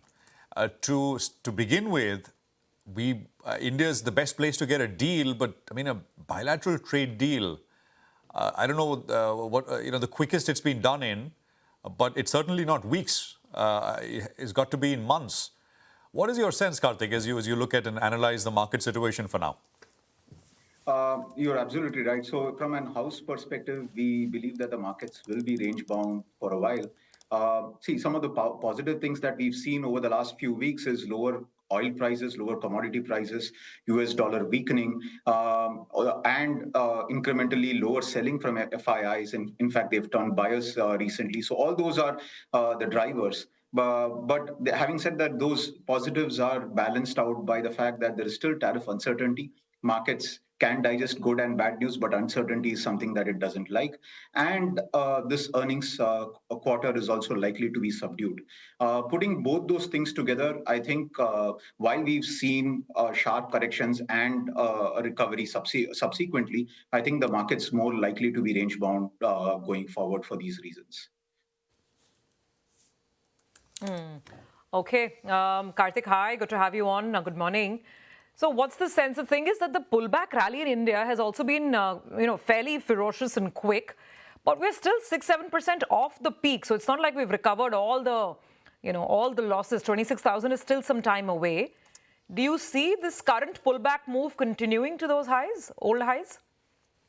I said it's difficult to put a marker there, but having said that, I think the fact that it's still below its all-time high reflects the fact that we are seeing a subdued earnings seasons. There are still earning cuts for the current and the next financial that we are seeing. In fact, the entire breadth of market has seen sharp earnings cuts over the last 3 months.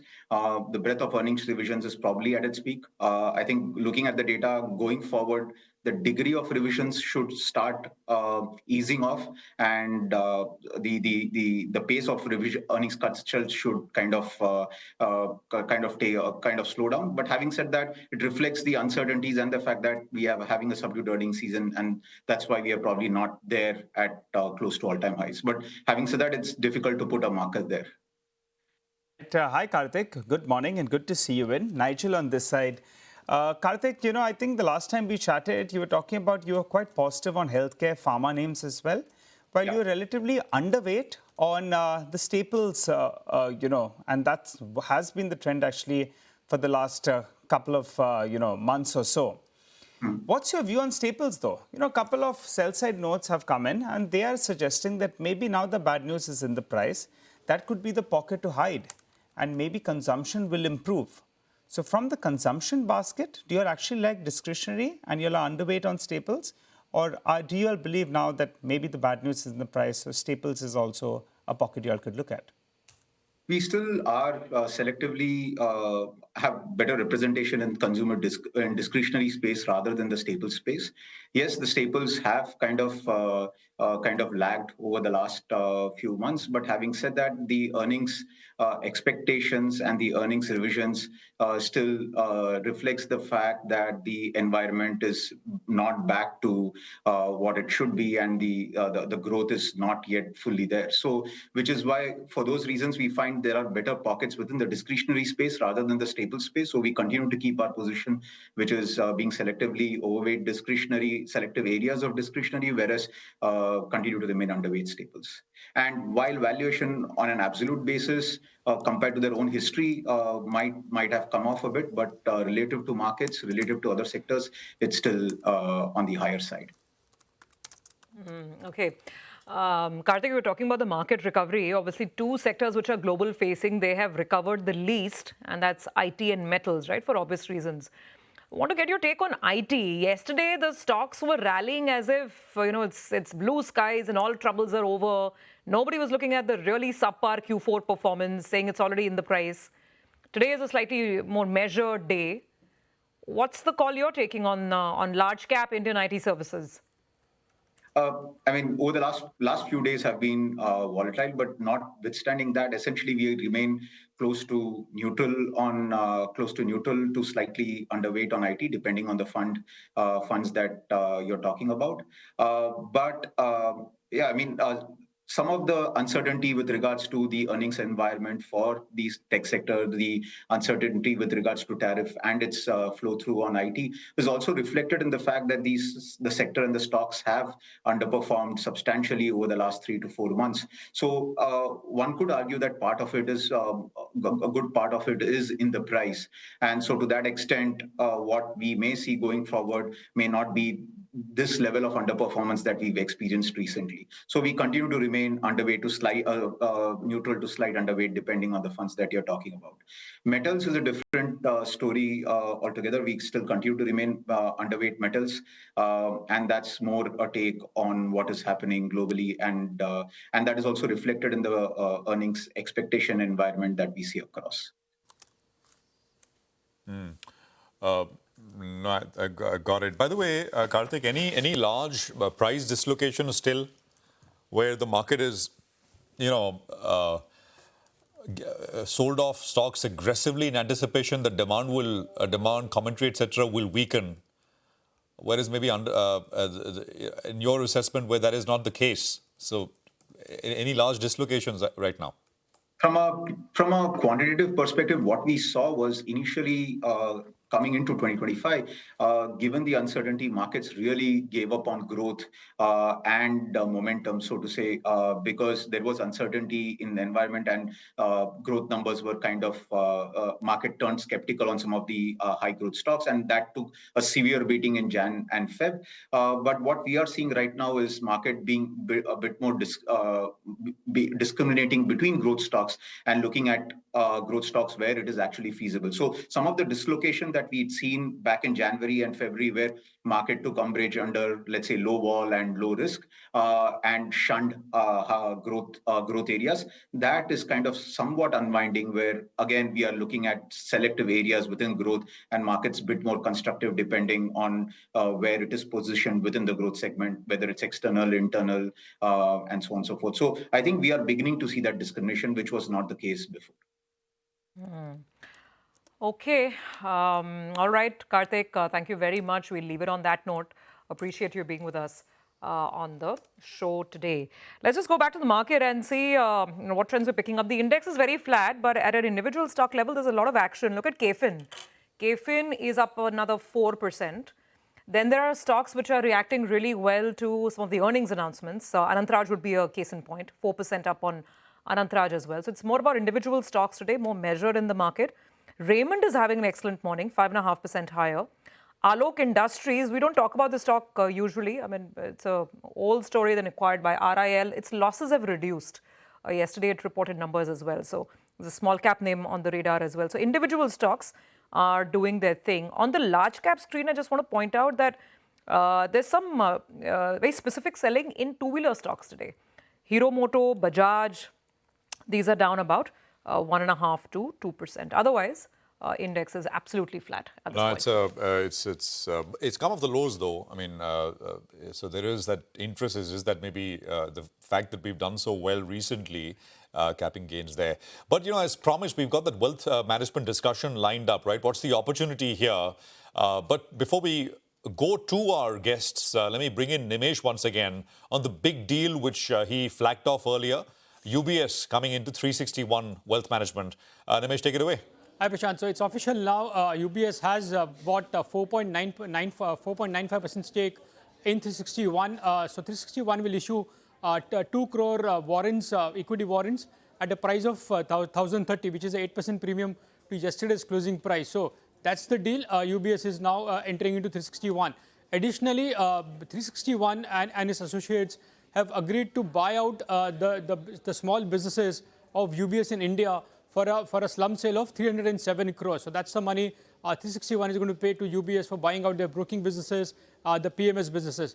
But the big deal is UBS, which is a global giant, is now entering the wealth businesses in India, buying out or acquiring at least 4.95% stake in 361.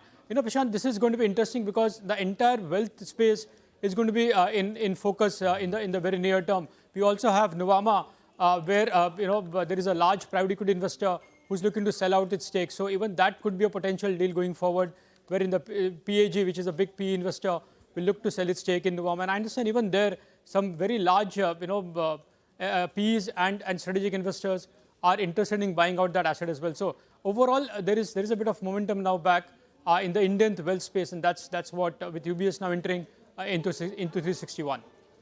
Absolutely, momentum and how.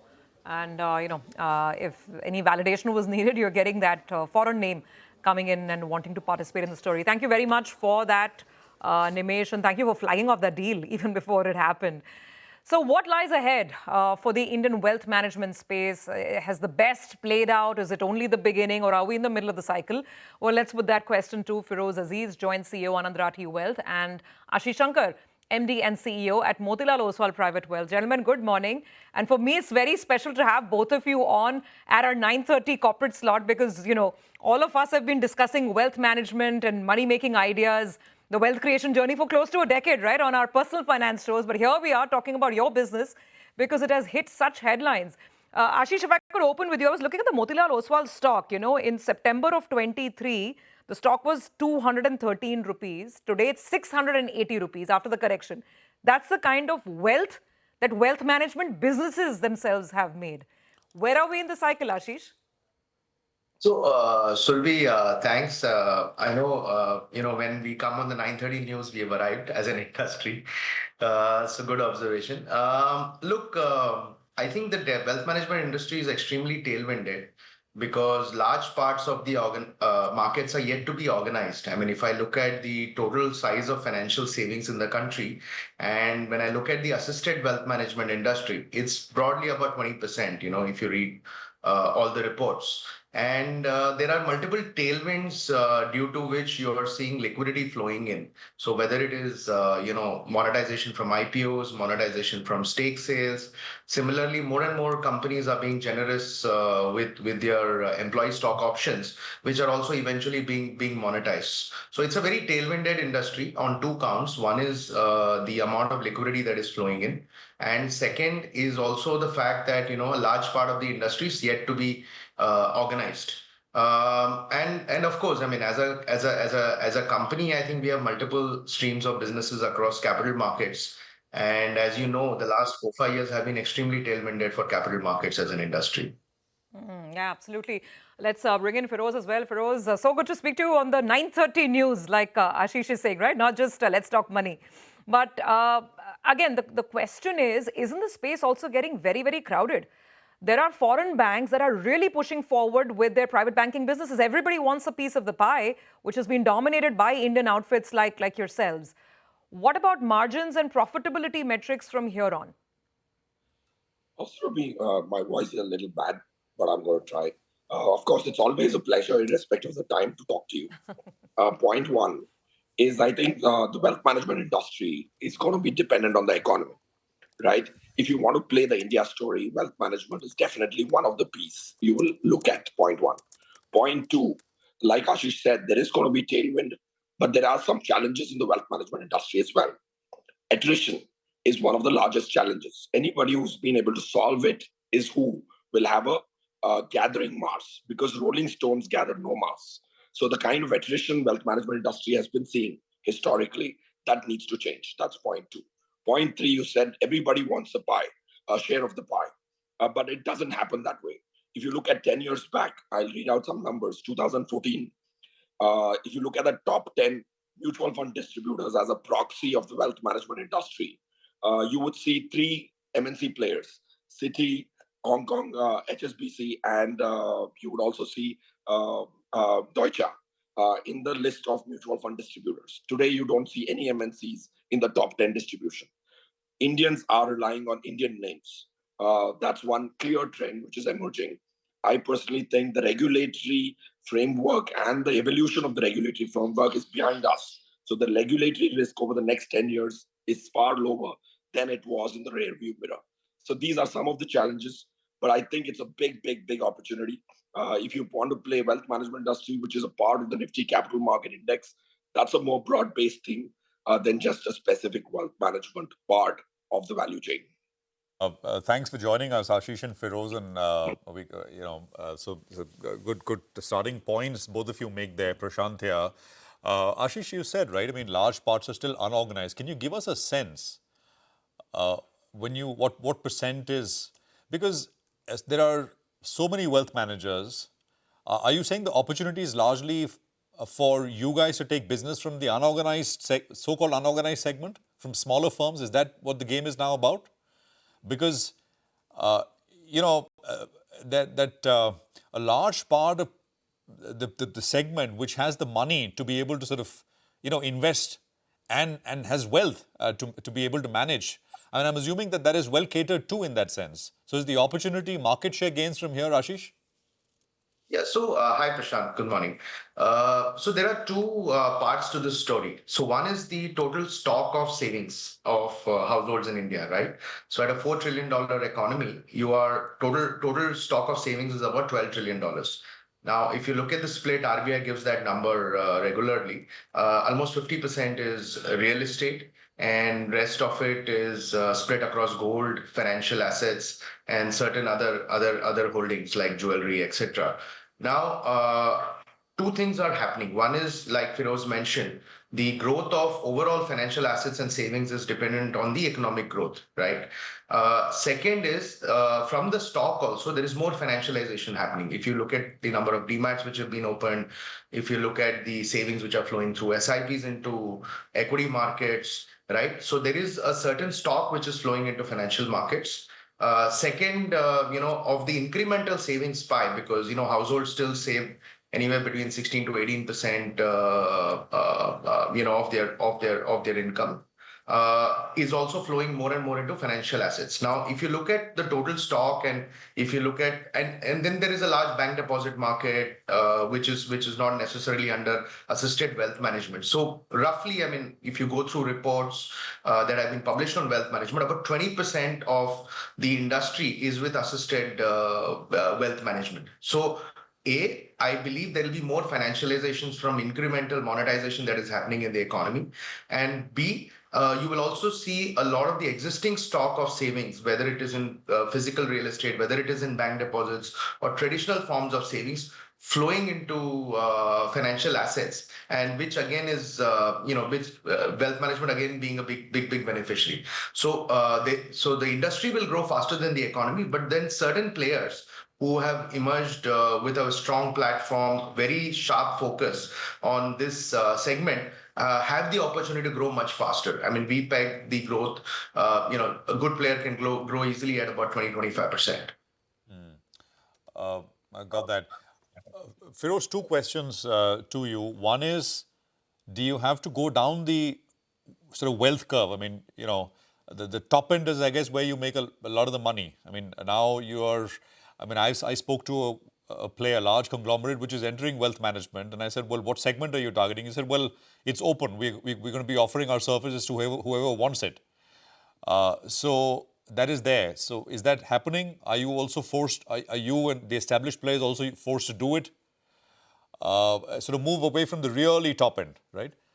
And second is how the attractiveness for investors in your companies, of course, is the fact that once customers come on board, they're kind of sticky, more sticky at least compared to, say, mutual funds or other products. So just talk about that aspect as well. Go on, Firoz. Good morning, Prashant. If you look at our strategy, we think that a company can't be everything to everyone. A focused strategy is very, very critical. So for the last 17, 18 years, we have been existing. We've always focused on the HNI, not even the ultra HNI segment.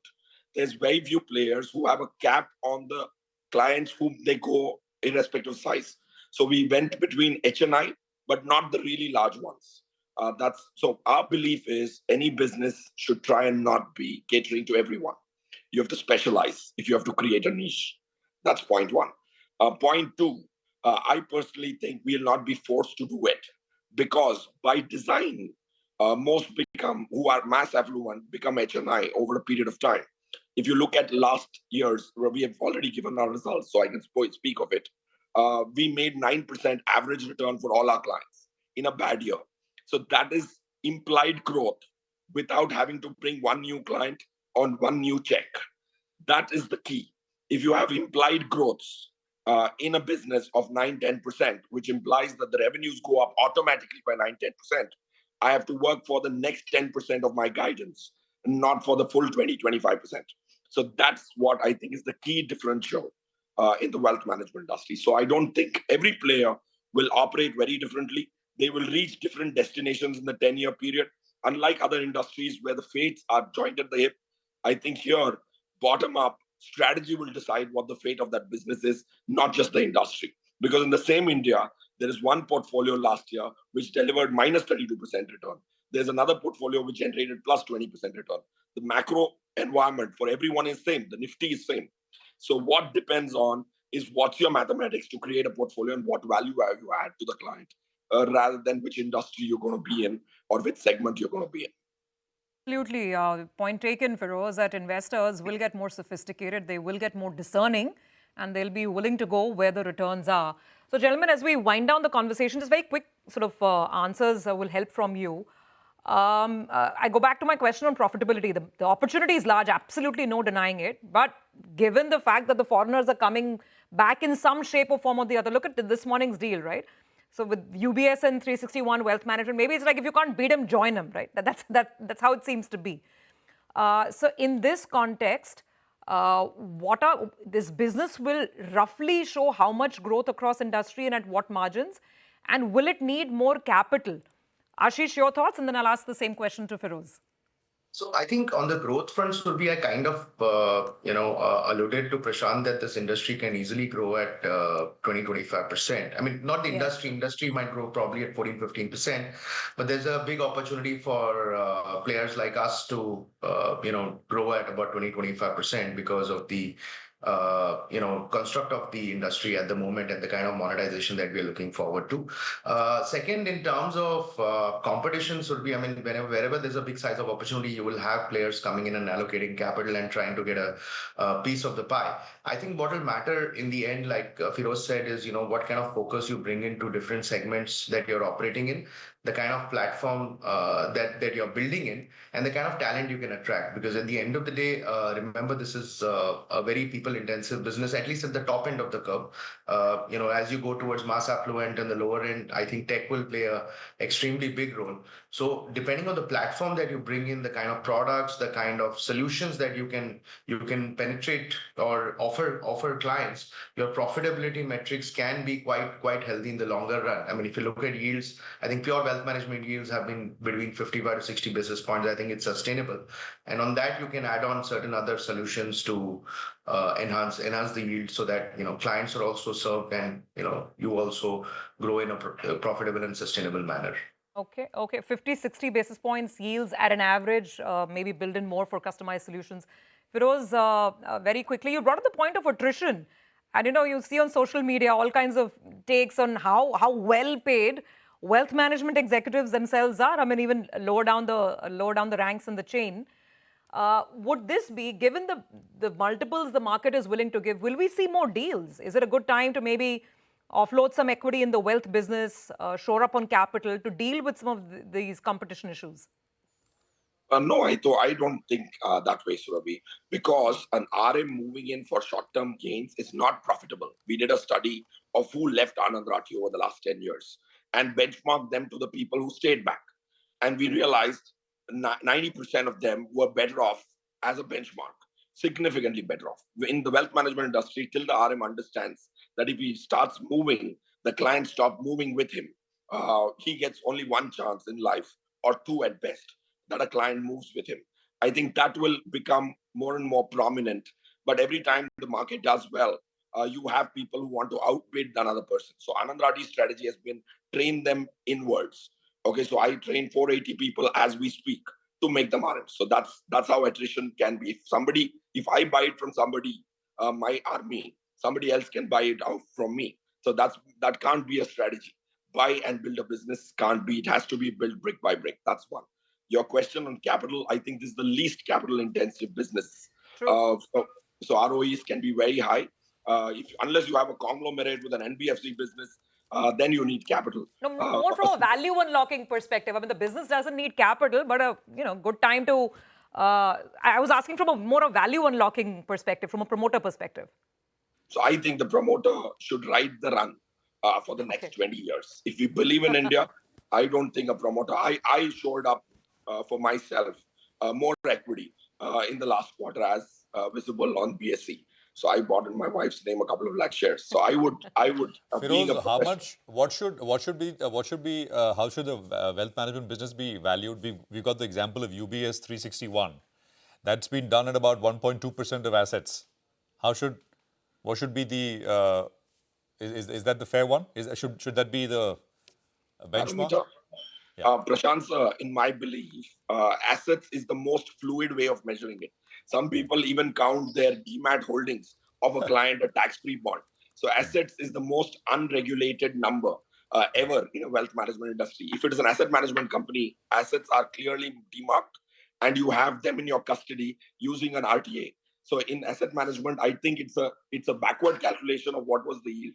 So I personally think this UBS deal is a bigger message saying that a foreign player will need an Indian partner. Now, Karan sir has been running this wealth management business for the last 18 years. He understands the pulse of India. So MNC is clearly giving a message that you can't go standalone. Several people have tried this. Again, there will be bouts of people wanting to try it. And if you go the full last 25 years to understand India and India's psyche, you can't sit in a foreign country because India is going to be a second decimal number. When 2008 happened, I used to work for RBS. When crisis happens, wealth management outfits, foreigners pull out during the worst time for the client because that's when the client needs us the most. But the promoter is selling stake in 2008. That's what happened to me. That's why I chose not to work for an MNC. So that's a great message from UBS by doing the things that we did. I think Karan Bhagat has done a fantastic job. You've done a fantastic job. And I think that last point is absolutely true. It's true for broking as well. Foreign brokers have left India when markets have been down and out for a couple of years. And I think it's generally the rise of Indian entities in the capital market space by all accounts. Feroz and Ashish, thank you very much for joining us. Good speaking with you. And we'll continue this discussion in times to come because this is an industry which is growing and growing very, very well.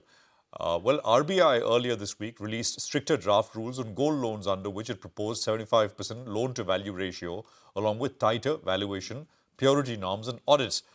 My colleague Ritu caught up with VP Nandakumar, Managing Director and CEO at Manappuram Finance to talk about this and more. Listen in. The RBI has issued draft circular which contains around more than 70 points, 70 items. So many of these have been already implemented by NBFCs because in our earlier interactions also, and inspection also, they wanted some of these to be implemented, which has been implemented. We had several rounds of discussion. So with this, we have implemented a major portion of that.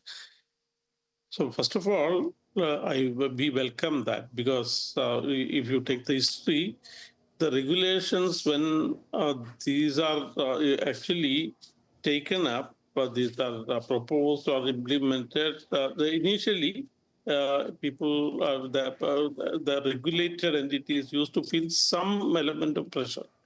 But later what we have seen is these all have been very beneficial to the regulated entities. For example, this 20,000 rupees all in a check only with no cash payment, all we have implemented, and that has made the business really safe. To the question of these new guidelines, we welcome that, and some of the things, there are some element of challenges while implementing initially, but that is going to turn out to be good for the industry. And we believe that these are going to be, these regulations will be applicable to all the regulated entities, including banks, so that definitely there is level playing field. And for risk management, especially in an era of rising prices, this will turn definitely positive for the industry. Well, Mr. Nandakumar, you said there may be some initial challenges. What are these challenges that you anticipate? And also, when RBI now says that 75 LTV is to be computed on the total repayable amount at maturity versus what you sanction at origination, and this has to be done on an ongoing basis, will you have to reduce your LTV to meet RBI's norms, or what is typically your LTV at the time of dispersal? If these are implemented across the industry, banks and non-banks, that is what is available. So there is definitely a level playing field. All the entities will have to comply with that. Then it is not going to impact the business. Okay, you spoke about how the rules are being harmonized between banks and NBFCs. But, over the years, NBFCs have really differentiated themselves from banks, because of the quick turnaround. But with this kind of harmonization, more rigorous appraisal processes, end-use checks that you'll have to put in place, do you see this for the industry eroding some of the edge that the NBFCs enjoyed, at least in the short term? And could it weigh on growth while the businesses adjust? So what I feel is it is not going to impact the growth, a reasonable growth of the industry is possible with that, with risk management to be, the lending will be safe and the confidence for the stakeholders will definitely increase. So there are some processes. That processes will have to be followed. That process will be followed by all the entities. It will be made uniform. So from the business angle, I don't think it is going to impact the business, but from the customer side angle, when these were not there in the past, so far it is not there. So when these questions are asked, there will be some process difference, and the turnaround time also may slightly go up. Quickly, Mr. Nandakumar, also on the priority sector guidelines that recently came out, RBI's decision to exclude gold loans that are originated by NBFCs and then acquired by banks from being classified as PSL, will this to some extent end up increasing the cost of funds for lenders like you? Could it dent profitability as a result? These guidelines concerning PSL, that may be neutral as far as NBFCs are concerned. Quick word on Ashirvad Microfinance as well. RBI had earlier lifted restrictions on the company in January.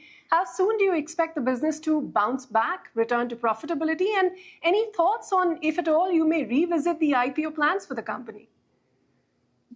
The IPO plans are not in the agenda in the very near future, but definitely we will explore that when the things are normal. We are coming back to the normal dispersal slowly. It has not been fully geared up. We have implemented all the guardrails set by the SROs, so it is steadily increasing. So I hope in another 1 quarter it will go back to the normal level of dispersal. Okay, and when do you expect them to return to profitability in that case? So in 2-3 quarters, we expect the profit. It will return to profitability.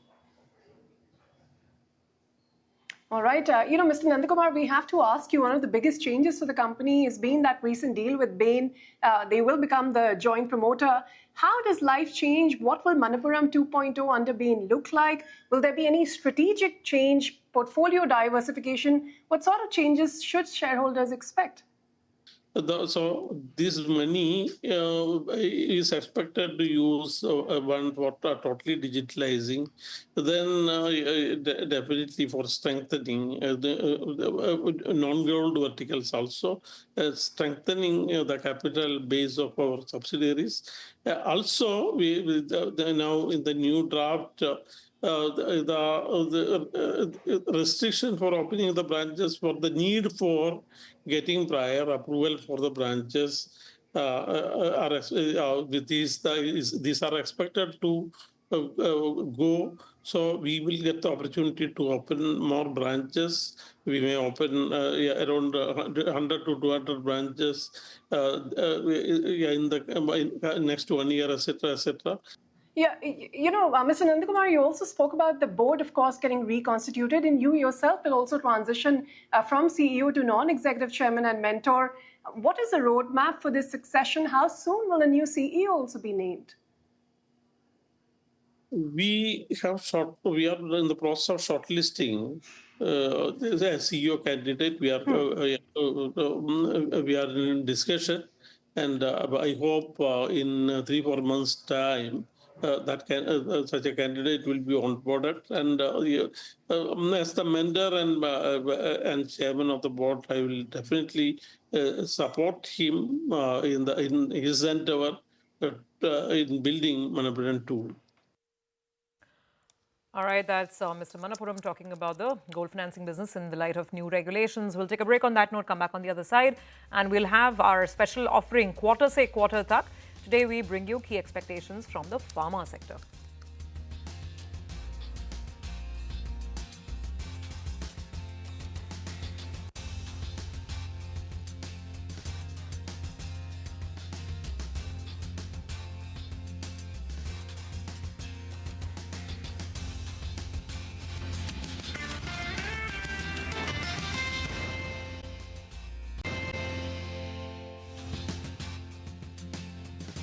Welcome back. You're tuned into CNBC-TV18 and this is Corporate Radar. Well, a good time to focus on our special offering, Quarter Se Quarter Tak, where we bring you the earnings expectations from every sector. Vinny joins us today to tell us what she's expecting from the pharma sector. Vinny, take it away. Hi, good morning. For the pharma sector this time, Q4 FY25, analysts are expecting pharma companies to see a sales growth of around 11 to 13% and a EBITDA growth of one could expect in the range of 18 to 19%. Profits are expected to grow somewhere around between 13 to 15% in Q4 FY25. What will be driving this? Operational efficiencies, the currency depreciation side, as well as a reduction in freight cost is something that could support the growth of a year. However, in terms of profitability, if you remove Revlimid sales for most of the companies, then we could see a bit of a slowing coming in as the tailwinds could be lower from the API side. The raw material cost on that front could be a bit lower and could have peaked out now in Q4 FY25. And after that, we could see a reduction coming in. So FY26 onwards, maybe some reduction on that front. Now, given that import prices for key APIs as well as key starting materials have increased 8% over the past 3 quarters, these could be factors that could impact the growth going forward. The growth for pharma companies this quarter is expected to be supported by domestic as well as US market growth.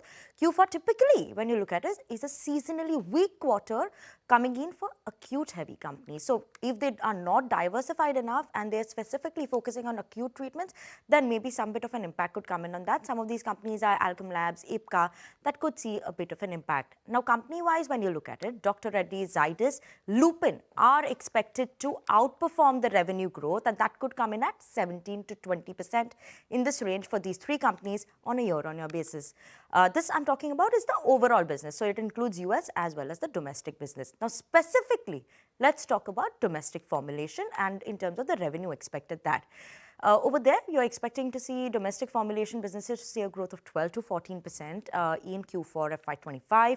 Dr. Reddy's, JB Pharma, Torrent Pharma, Ipca and Sun Pharma will lead the growth in domestic formulation.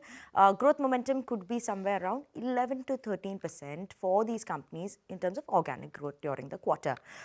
This is mainly driven by ramp up that one is seeing in chronic therapies for these companies. Improving productivity is something that will expand the growth for the company. Now, looking closely and coming to the US side of the business for most of these companies, what are the factors that are impacting over there? Price erosion in the base businesses there. So that will be offsetting the steady traction that one is seeing in key products. So whether you look at the generic Spiriva, Myometric, obviously that's the case that has just come in terms of update for Zydus and Lupin. So a bit of a negative on that front. But specialty scale-ups for Sun Pharma are something like Revlimid supporting the growth for Dr. Reddy's, Zydus, Aurobindo Pharma and Sun Pharma. So good numbers are expected on that front. US formulation revenue is expected to see a strong growth of 8% on a quarter-on-quarter basis. Revlimid sales, that's the key reason for this growth as well. Now, revenue ex Revlimid for the pharma coverage could actually see a growth of around 5%. Pricing is stable. Benefit of limited competition as of now for Spiriva as well as Myometric is something that has supported the growth in Q4. Going forward, that could come off as well. Company-wise, Zydus is expected to grow at 20% in the US market, supported by Revlimid as well as Myometric or Myometric that was supporting the growth in FY25. US market, 12% growth is going to be followed for Lupin and 7% growth is what one could expect for Aurobindo Pharma. EBITDA growth, 18%, 130 basis point improvement in margins. On a year-on-year basis, raw material prices are stable. We're keeping an eye out on exclusivities. How is that going? As well as operating leverage are factors working out well for the company. Key to watch out for in terms of commentary going forward is what investors are watching out for, because what is going to be the outlook in terms of domestic market growth, US pricing, generic pricing, how is that going as well, margin trends going forward, capital allocation plans, and any updates on tariffs is something that we'll keep an eye out on. So yes, all in all, Q4 FY25, another strong quarter is what we're expecting for pharma companies. Robust sales, margins, gains driven by launches is the key factor to watch out for, and commentary is something that we'll keep an eye out on. Okay. All right. Vinny, got it. Thank you very much for that. It's a very, very comprehensive look ahead to Q4. I'm just looking at the Nifty Pharma Index. Let's pull up the index as well. In the last 1 year, the Nifty Pharma Index is up about 15%. This year, obviously, with the headwinds, market cooling off and the impending US tariff issues, it's still down 8% for 2025. That's, of course, the index rate. Let's pull out a longer term chart. There we go. This year has been a year of some headwinds. So how should you play the space given the numerous uncertainties involved?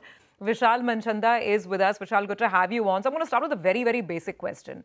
No one knows what's happening with US generics and tariffs and what eventually happens. But if we just go by, leave that aside for a second, go by business growth, prospects of business improvement, then would you bat for some of the specialty US generics player or specialty US pharma players?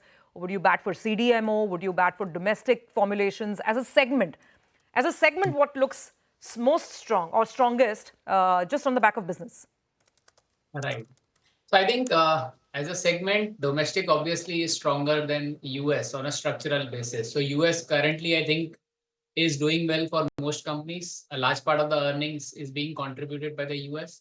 But probably the next 2-3 years, we might see US pulling down earnings because of the drag that we'll see on account of the limited competition launches, contribution from limited launches coming off. So, but domestic will continue to be structural, 8 to 12%. And then, so from a valuation perspective, we'll have to pick and choose where we see the most value. So I think if you look at the large companies which are diversified, I would focus on companies with less of US contribution. So companies like Sun and Cipla have around 30% US contribution, while the others are between 40 to 50%. I would stay away. While tariffs, there is still uncertainty around tariff, and that would impact companies across the board. But obviously, those with larger presence tend to get more impacted.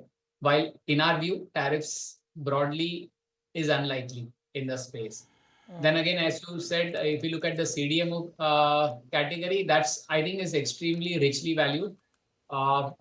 Valuation is a reason I'll not chase that space. Maybe I'll choose and pick if there are smaller names, relatively less talked about names in the CDMO category where we can probably look at opportunities. So can you expand on that? You're saying you'll stay away from large US players like maybe Cipla and Sun Pharma. You like CDMO. Who do you like or what do you like within CDMO? So just to kind of correct that, US I'll stay away from Reddy, Lupin and Zydus. While if I want to buy something, I'll buy Sun and Cipla because they have relatively lower US presence. And again, if you look at Sun, they have a larger specialty patented business, less of generic business. So Sun is preferred, and Cipla has got a complex pipeline that's going to last for long, not a pipeline that's going to stay for a year or 6 months. So from that point of view, Cipla is preferred. So again, on the CDMO front, I think there are certain names like smaller names like Shilpa Medicare, Jubilant Pharmova, which are not considered as pure CDMOs, but they have about, so like Jubilant Pharmova has got about 30% of sales coming from CRAMS opportunities, CDMO opportunities. So that's a name I would like to kind of consider as a CDMO bet. Let's map this with valuations as well, Vishal. I mean, you've given us a basic breakdown of growth, what to play, what to avoid. From a risk-reward perspective, valuations, which would be your top picks? So again, in the larger names, Cipla and Sun is where I think there's a larger chance of these companies outpacing consensus and based on their ability to offset Revlimid erosion. So I think these two companies should be able to offset the Revlimid erosion through new launches. So that's one. And if I go to the small cap, so then I have preferred names in the small cap category, which is Pfizer, Shilpa Medicare, Jubilant Pharmova, and Orchid Pharma. So a number of names there. All of these are into various, so Pfizer is more of a domestic play, Orchid is an API play, betting on the import substitution opportunity.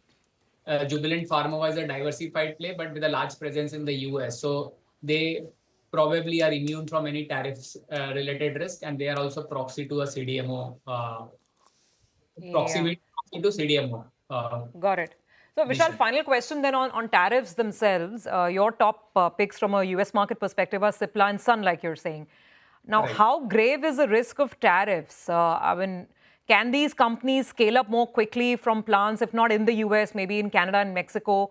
Do you think they'll be able to mitigate the impact? What are you penciling in with respect to a tariff scenario? So I'm not assuming companies would shift their manufacturing base to the US. Probably they would want to pass on the tariffs to the consumers. And I think we are in a position to do that. And not only in a position, but they'll also be compelled to do that because they're already operating on wafer thin margins. And if they choose to absorb the tariffs, they probably would get into losses. Okay, all right. Vishal, appreciate you joining in. Thanks a lot for giving us that perspective on the pharma stocks. By the way, just one stock that I think we should focus on is Dixon, because the reports are indicating that Alphabet, they are shifting their Google Pixel production from Vietnam to India amid all this US tariff issue. So I think that's the reason that the stock has spiked up. It's up close to 6%. Volumes are very, very large. The street believes there could be an incremental opportunity coming in for Dixon, going by a reporter that's online as well. So that's a stock that saw a sharp correction, I think, to around 13,000 odd when the markets were jittery. And now it's pulled back in style from those levels, up close to around $1,000. Well, time to slip into a short break. Come back. Mahindra Agarwal will be waiting for us. He'll have some trading strategies.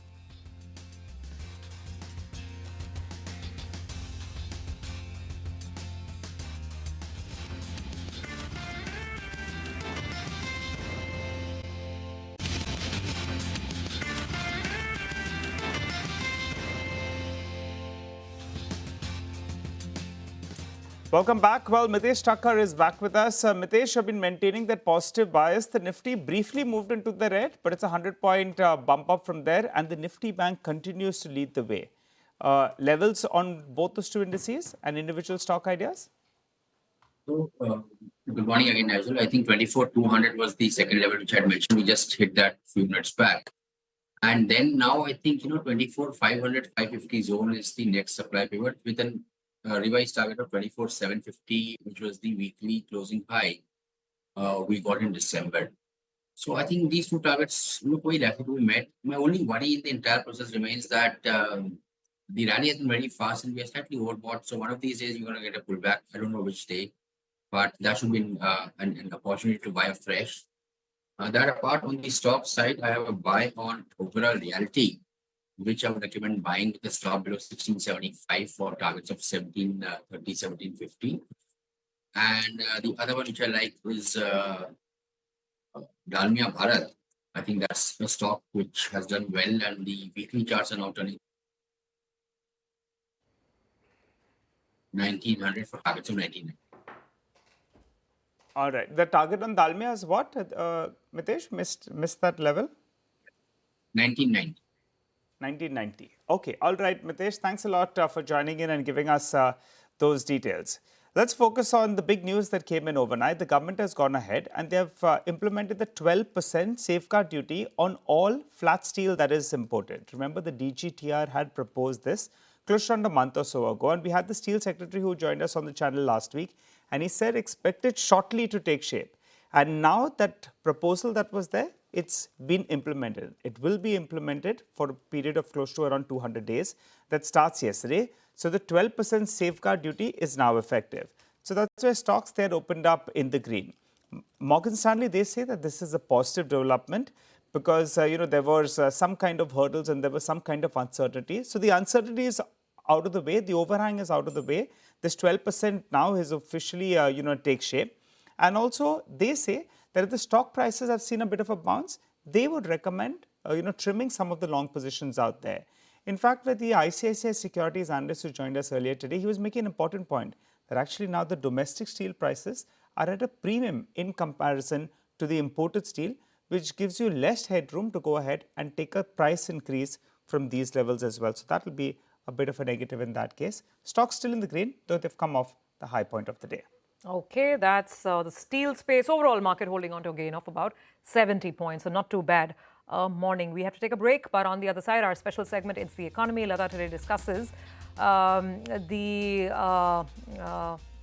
bonds are falling and why Indian bonds are rising. So that discussion coming up with two experts.